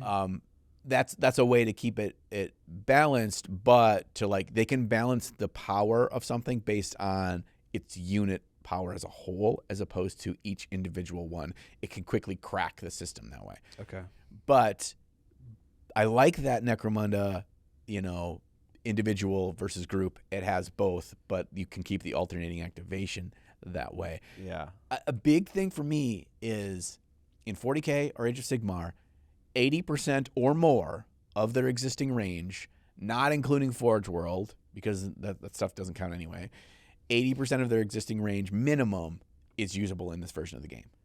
So there's very, very few things that you can't also use here. Okay. Okay. What if like the game was divided into like heroes and elites and grunts, and like grunts could only squad activate, and heroes and elites could individual activate? Yeah, heroes, elites, war machines, vehicles, Yeah. monsters. Right, Yes, Right. yes. Yeah. That's a pretty easy to define, easy to understand thing. Now, is a Space Marine a grunt or is he an elite? I think a Space Marine, regular ass Space Marines would be a group, Okay. a unit. Okay. Probably like a unit of like what, like 2 to 3? Yeah, 2 it to would be 4? smaller units. Okay. Yeah, probably 3 or something like that. Interesting. Okay. Yeah. And so the other thing that I think is probably one of the biggest hurdles here is because we're talking about enough of a change in the basic breakdown of the rule set is this cannot be just the data cards or the war scrolls from the existing game and you just use those here. They would have to be new. Mm. And they would still feel, maybe a lot of their abilities would be very similar, whatever, but the numbers are going to have to be tweaked. Everything, the balance is all going to have to be redone, but it's still like, yeah, if I know I have a Night Lord with a jetpack, he's still going to feel like a Night Lord with a jetpack, but the things have to be tweaked. It has to be close enough to the actual rules of 40K that it's not a massive jump for you to learn this intro. I don't want to call it an intro game, but they can use it as a stepping stone game. It's not that difficult to see, to draw the line. Oh, that's how it's different. The differences are fewer than the similarities. Okay. So is 40K light an appropriate term for this, or is it not? Because it's still a complex game. Right. Yeah, I don't think it's light because I don't want it to be any less complex than 40K is now. The way it is less complex is the less number of variables on the table, the list building, and knowing all your rules, because you simply have less stuff. Okay. But it's equally as depth. It's probably more balanced of a game because you have more control over the variables and the fewer amount of them because of the size of things. It just feels like it's so weird to me how obvious this is, and then you could talk to anybody at Adepticon that's playing 40K and pitch this idea, and they would understand what you're talking about almost immediately. Well, I mean, the version of this is Combat Patrol, right? But obviously you don't get They're not though. But when you buy a CCG, sorry, no, it's not a card collectible game, but the other one where it's all the cards that come in the box or whatever. There are a lot of products out there that have list building or deck building in them, but when you buy them, the intro version of the game is recommend this deck to use. When you get more comfortable, you can start to put in these cards. When you get even more comfortable, you can just build your own deck. Yeah. So if you're thinking about a customer base that's trying to get into 40K, they're not going to want to write a list for an army. They're going to just want to be like, okay, I take this and I play this. Good. That's Combat Patrol. So I feel like GW has got it right in terms of attracting people who don't know 40K and want to play 40K.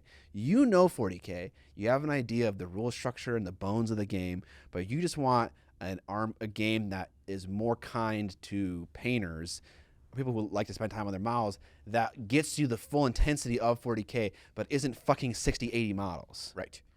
I think Combat Patrol is their half-assed approach to it. Same with Spearhead. Yeah, they just focused on the intro player. They didn't actually make a fully fleshed out game, and it quickly loses its luster to those existing player bases when they can see the matrix real quick, and they know that it is just kind of a move your guys around, real basic rule set, pew pew pew pew.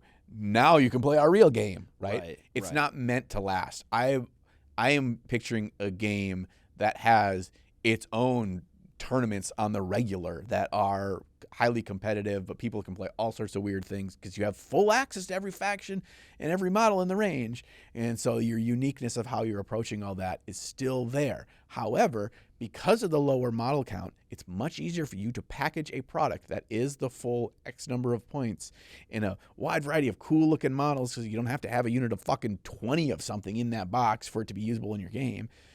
That you can package something for a new player this way, and it's approachable from right out of the box, but just the depth beyond that is actually there. That's the problem with everyone's so pumped with Vanguard for the new Age of Sigmar, but it's you can't do anything. All the rules are right there. Spearhead. Yeah. Sorry. The Vanguard boxes became the Spearhead boxes. Yes. Got it. Yes. It's just that, and you're stuck with that. And there's 2 of them for Skaven. And there's 2? Yeah, there's 2 of them. There's 2 of them for Skaven, and for each of them, there's 1 unit or 1 model that I actually want to use in a full army of the game. Do you agree that Spearhead definitely is filling an important niche? Because I think it has immense value. I think so too. Okay. I think it is much better that it exists as it is now than it not existing, than their half-assed version of 1,000 point rules or their Path to Glory rules. Path to Glory is so garbage. So garbage, yeah. They have a track record of just half-baking things. Yeah. Just enough to push them out the door to sell more minis. So, okay, do you think that the thing you're imagining is better for the target audience of people getting into AOS, people getting into 40K than Spearhead or Combat Patrol is. It is, because more of these new players are going to be able to play with and learn from and absorb the game better because more experienced players also want to play it. That's a big thing. It's not that like, oh, yeah, Spearhead's been out for like a year now, and all of us that are seasoned players, we played it for the first 6 months, and then we could just see how, shallow it was. And then they don't play it anymore. They don't care anymore. Is it shallow? It doesn't have the, it's not. It is AOS. Yes, it's AOS. mostly, it's AOS light. It's truly a light. There's, it's a lot of the rules are still there and the same, which I think is valuable. However, there's stuff that's just not in there, and then you have zero customization and you have zero ways to like bring about your own strategy, creativity, thought process to it. And then it is like when you get to like sitting on the table and playing the game, it just feels like a less complex version of full Age of Sigmar. And I don't want it to feel like that. I want, for a new player, as you're learning the game and learning, just like when you learn any new game, you kind of take bite-sized things of absorbing rules and figuring out that you can do. But then it's just like, oh, the pool has a deep end in it too. I love the idea of getting into something where I know it's got the depth, and I know that if I commit myself to it and I paint this, that I know it's going to have more value. Going back to the value thing of this is going to be cool. I don't have to like what it could be for me to buy the box. If I buy a Spearhead and play it, I may realize that I don't like full 2,000 points Age of Sigmar. And then I feel like the thing that you got me on to get in here, to get in the door, is not what I signed up for, because that game is different. I want you to sign up for the game that this is the game, and you'll know it whether you like it or not, and you'll realize how much more depth it has. Okay. I feel like this is not necessarily the topic that we're discussing right now, but from a business perspective, that would probably walk all over 40K and AOS. Like if you just made it how you're describing, because 40K is special and unique because it has list building in it, whereas Combat Patrol doesn't. And so I don't think GW, from a business perspective, would want to eat their own dog food and like, consume their consumer base. Be like, hey, you want to play a lower model count version of 40K? It's like, no, bitch. I want you to buy 80 space. Oh, yeah. I mean, that's probably a pretty major factor why this doesn't exist. Maybe, yeah. Because they don't want to cannibalize themselves. Right. Exactly. Yeah. But this game is actually a better game. I want you to make the game that's actually a better game than the game that you make. Yeah. I think Spearhead could exist in the exact same way it exists right now. And then it could be like, just like I was describing earlier with the CCG products. It's like, okay, now that you're more comfortable, now instead of using the box for Spearhead, you can start to mix in these 10 other units. And like, here are their rules, and here are the size of the units they can be. Because my Spearhead force is a vampire, 10 skeletons, 3 Vargheists, and 5 Blood Knights. And 5 Blood Knights, 19 models. Mm-hmm. Yeah, that's a great number of models. That fits it. Is it 2 units of 10 skeletons, or is it just 1 unit of 10? I think it's just one. I think it's just one. Yeah. So that's under 20 models right there. God damn it! I wish I had played Spearhead before this. I'm actually setting up a Spearhead tournament in my office for Sweet. Like that Shatterpoint one. I'd have much more to say about the game if I'd already fucking played it. No, I hear good things. I mean, I've read the rules. I read the entire book cover to cover, the hardcover book that came in that box. Yeah. And I mean, it's easy to grasp because if you know how to play Age of Sigmar, you'll kind of grab it pretty quick. Mm-hmm. Yeah, no ability to like play the cool toys you want to play is rough for me, and the things that you're excited to paint.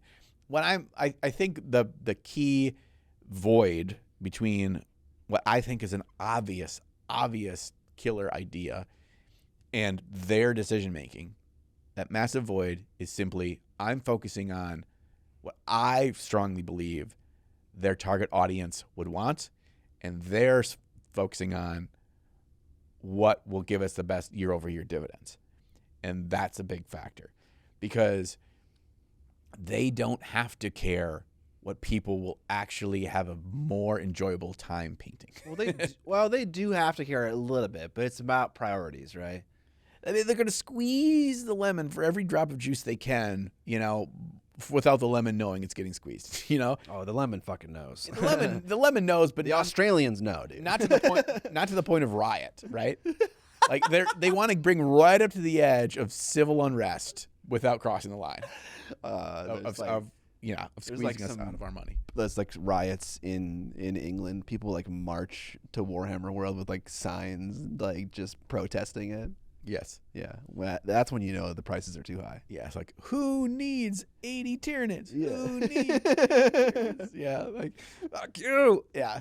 And I get it's like you want to feel like a big army game. You want to feel like it's all horde of things going around and whatever. Yes. And very few games of 40K that I see at a tournament or Age of Sigmar that I see at a tournament, but actually feel like that. It's when you see a horde list of Tyranids versus, a horde list of orcs. You're like, that looks like a fucking army. That looks like there's a giant battle going on. But most of the times it's like, they're all spread out around there. It's fine. I mean, it's still this one singular dude with the power sword is going up against that one thing over there. And Yeah. I think the problem with the imagery of 40K also is that a lot of the units exist in vehicles, which means they're off on a side table. Oh, you're right. The vehicle's on the board, but you can't see like the unit inside the vehicle.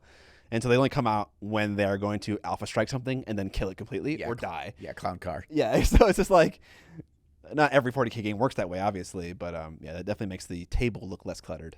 I know in Age of Sigmar, more and more armies, as time has gone on and editions have gone on, have some version of that, of the deep strike thing. Yeah. And so you're just like, oh, you see that whole giant bin of models over there? They're all in gnaw holes. They're gonna run. They're gonna run out in turn 3. There's 40 guys coming out at some point in the next round or two. But like, and that's thematic and that's cool, and I'm cool with that. Yeah, but it's a little bit more of a.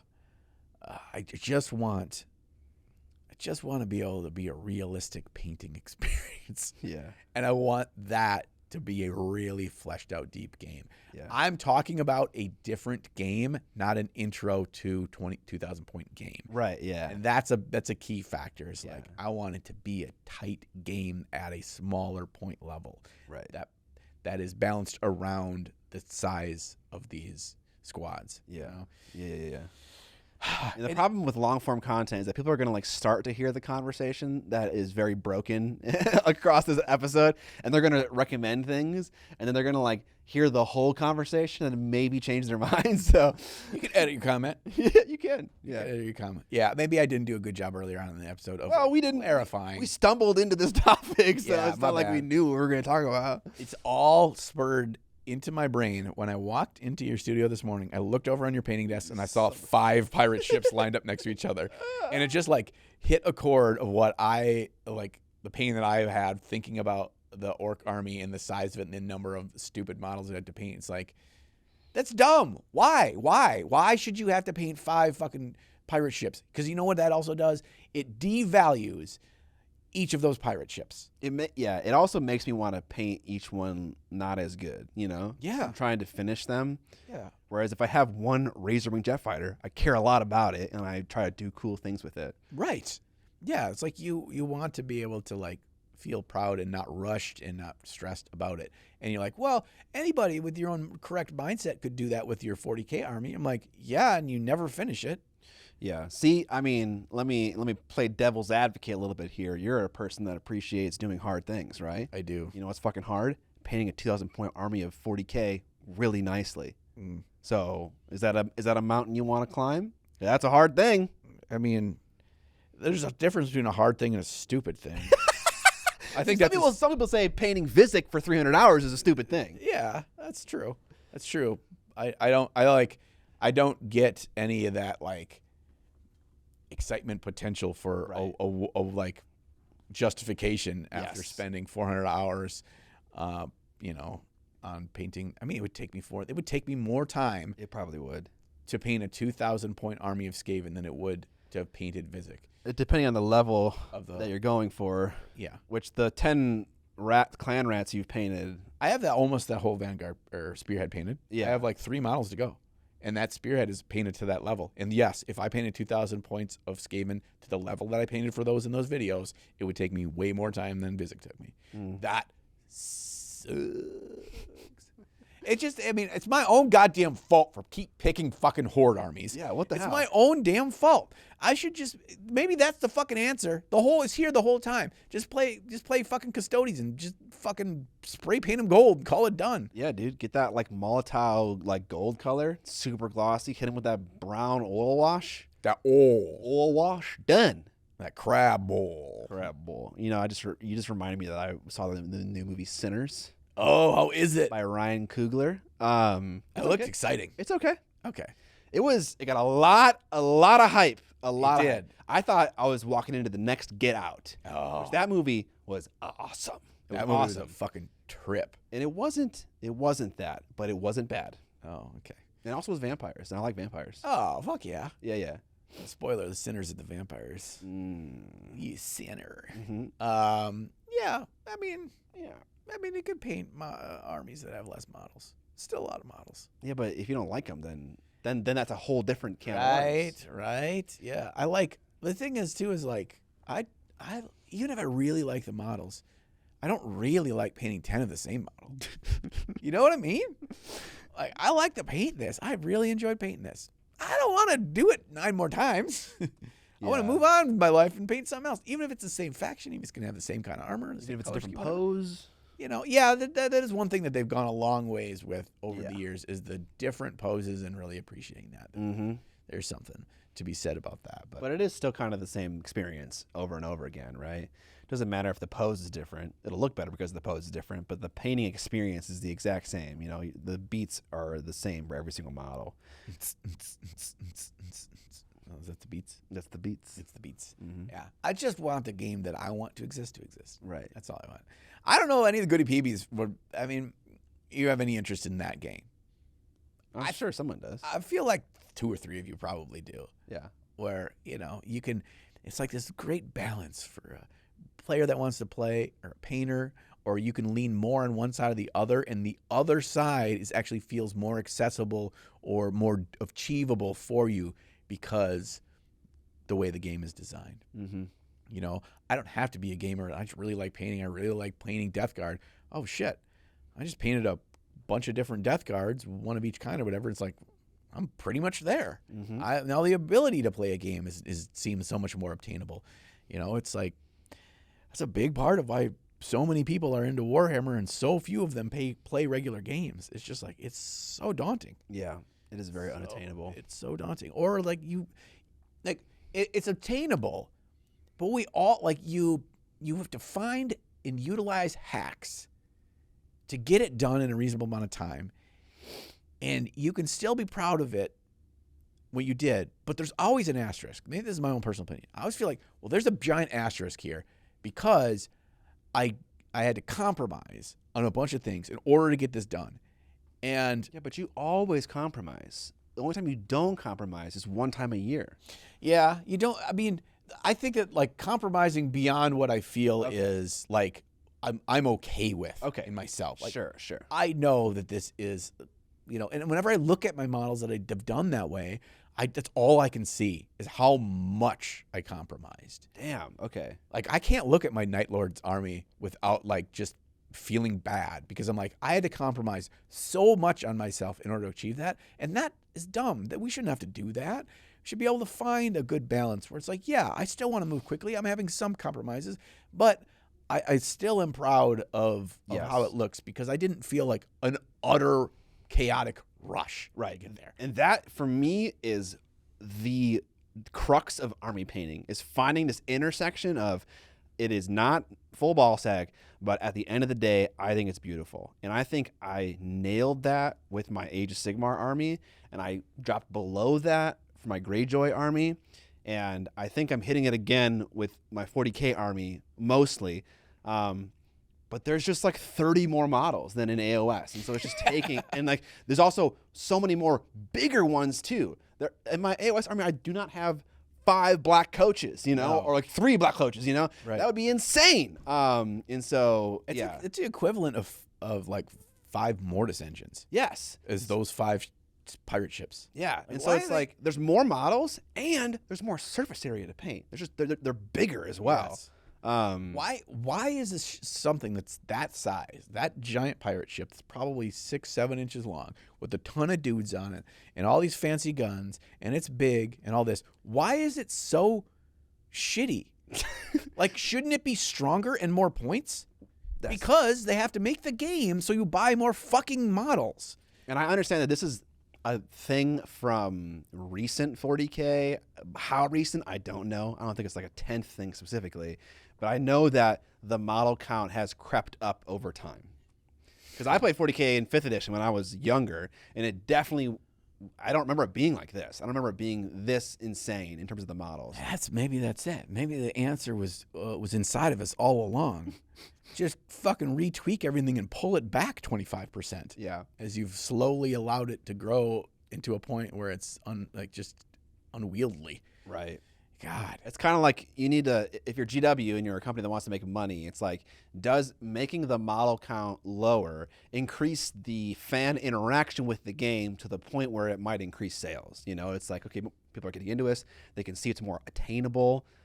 You'd almost need like a marketing campaign surrounding that. Be like, hey, we made 40K more accessible now. And like people who previously thought that it wasn't achievable are now getting back into it and buying figures because it's like more of a thing they can actually achieve. Yeah. You know, I'm thinking about the whole marketing campaign angle of this. We're talking about a fucking game right now. Yeah. It doesn't, I mean, that whole, if that were to happen, that doesn't change the fact that the rule sets are all borked. And they're not tight, and they're not alternating activation. Oh, and they're not sure. like there's some aspects to it that doesn't fix, but that does go. It does check a box of like making the painting just not feel like an utter miserable chore in what it takes to achieve. I love to paint a thing. I just don't love to paint 40 of that same thing. Right. Yeah. So it's like that's what I was thinking that when I was painting that orc war boy.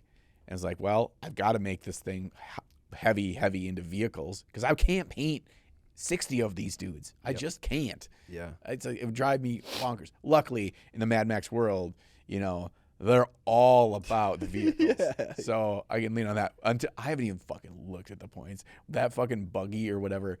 It's 40 points. Snag a wagon is like, yeah, it's probably incredibly cheap. Yeah, it's probably like it's definitely not more than 100. It's fucking ridiculous. Yeah, I think a Raider is like 80 or something like that. Yeah. No. Yeah. I just want they should just make a nuke. Like it's just two knobs sitting on top of a fucking nuke, and it's like 600 points because when it lands, you're all fucking dead. Everybody dies. Very good gameplay experience. Yeah. You can try to shoot it out of the air before it lands. Just get the fuck out of there.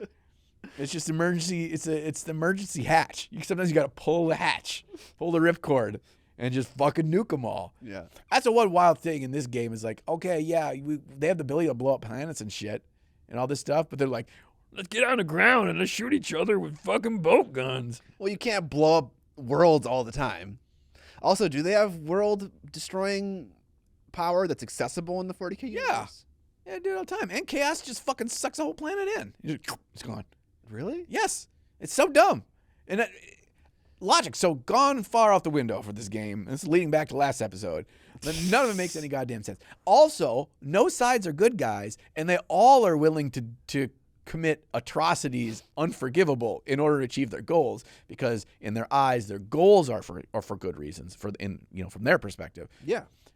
But you still are like, yeah, but we're just gonna go down there and we're gonna fucking stab them a couple times, and you're like, but yeah, but I mean, like, blow up their shit. I don't know. I mean, yeah, like you have these giant fucking airships and shit that is like you could bombard. It's like, yeah, they're all over there. Cool. Missiles. But that's why the Space Marine is invented, because it's like, he is a missile in the form of a man. It's a man missile. Oh, God damn it. Oh, this guy's gone so far off.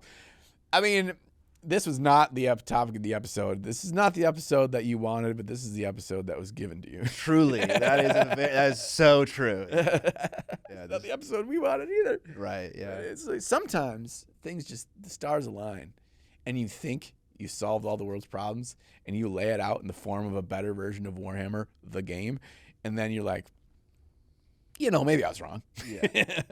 Maybe there's more to consider. I think I'm at least 50-50 right. I don't think the game you're imagining is bad, or that I think it's amazing, or that people wouldn't enjoy it. I think so too. I think the thing is like they would enjoy. It's very easy to see the world where they enjoy it more than the regular versions that we know of Warhammer. Yeah, and it cannibalizes those games. But like, if it becomes so hot that it does that, it's like, haven't you already then made a successful thing? But then you're like, but that's not our flagships anymore. Yeah. And that's the fear of the unknown of our flagships. We keep opening that piggy bank year after year, and it keeps pooping out them nickels. So yeah. And honestly, my God, do we need another version of Warhammer? Like, holy fucking shit. Like, here's my argument to that. They give us a bunch of shitty versions, other shitty versions of Warhammer. I want one good one. Well, is Underworlds really shitty, or is it just not for you? They have the best models in the best Warhammer models by and large come from Underworlds, and so I'm thankful. I buy those boxes all the goddamn time. So is it for you or is it shitty? Answer the fucking question. I played the shit out of that game. It's not good. It's just not. Yeah. The thought behind it is not a bad idea of making it more of a board game, a hex-based grid board game, that kind of thing. Yeah. It's just, it's not bad. It's not bad. I like that exists. I think Warcry is a bigger atrocity of like, it should be actual skirmish. Let me spread my wings and build the fucking cool things that I want to build, and not be like, that's what you get. Yeah. Kill Team has a tiny amount of list building in it, like with actually, you know what game is what you're saying? It's Kill Team, but not with the bespoke team. It's with just like, instead of playing the Novitiate Kill Team, it's like just playing the Sisters of Battle Kill Team. Then you pick all the things you want. You pick their war gear and everything. Yes. Whereas with the Novitiate Sisters of Battle Kill Team, it's like you have 11 operatives. You can pick 10 of them. And it's like, okay. Yeah. It's fucking dumb, Well, it's not dumb. It's not dumb. It's for a specific kind of gamer. Warcry does that same thing. Do they? Okay. If you pick Night Haunt, you get to the things have points, whatever. But again, it's like 30% of the model range. All of those, same thing with like, Space Marines or whatever in Kill Team. Maybe you have more options there, but like you don't have. They understandably so. They have to tighten it to fit this smaller skirmish single model activation system. So you can't have, like the giant Tyrannid Mama or whatever her name is. Like there's certain things you can't have. And I'm like, I get that, and that does really greatly reduce your stuff. But but in Warcry, you don't get to pick their fucking weapons and shit. No. Age of Sigmar stopped doing that when they went from fantasy to Age of Sigmar. Like they don't get to pick your specifics of your spells and your gear and stuff. Kill Team is the closest thing that exists, I think, to the thing I'm talking about. It's smaller because it is a true skirmish game, but it is closer to what I think is cool. So I think that Orc Kill Team, well, it's not 20 dudes.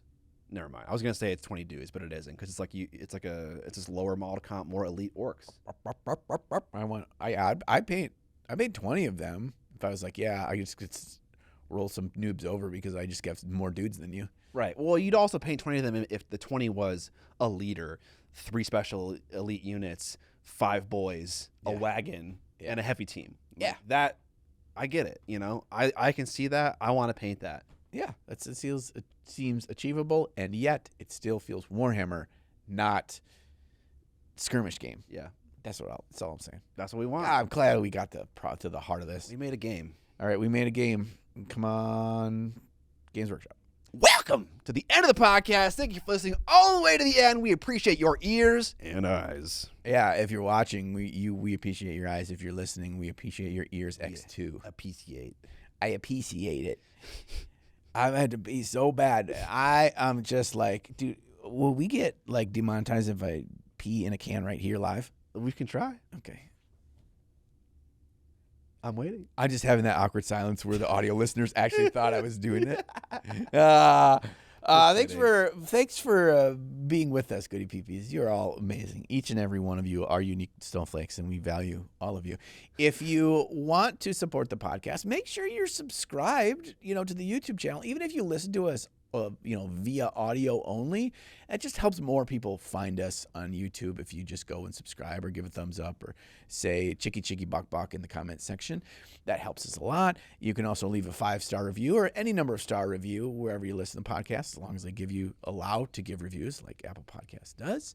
We've got a Trapped Under Plastic merch store. You can pick up a shirt and represent whenever you're out and about, whether you're poning noobs at the game store, you're going to conventions, or you're just, picking up some celery at Target, all of those work. What else can they do to help us, Scott? They can also sign up for our Patreon, where you get access to an extended portion of the episode. This episode's portion was a little bit longer, a little bit more in depth. I enjoyed the conversation in it. About 20 to 30 minutes of extra content. You also can submit models for us to give feedback to during one of these extended portions. And also you get to hear about new things that we tried out in the hobby and either failed or succeeded at. So a little bit of extra stuff for those super fans.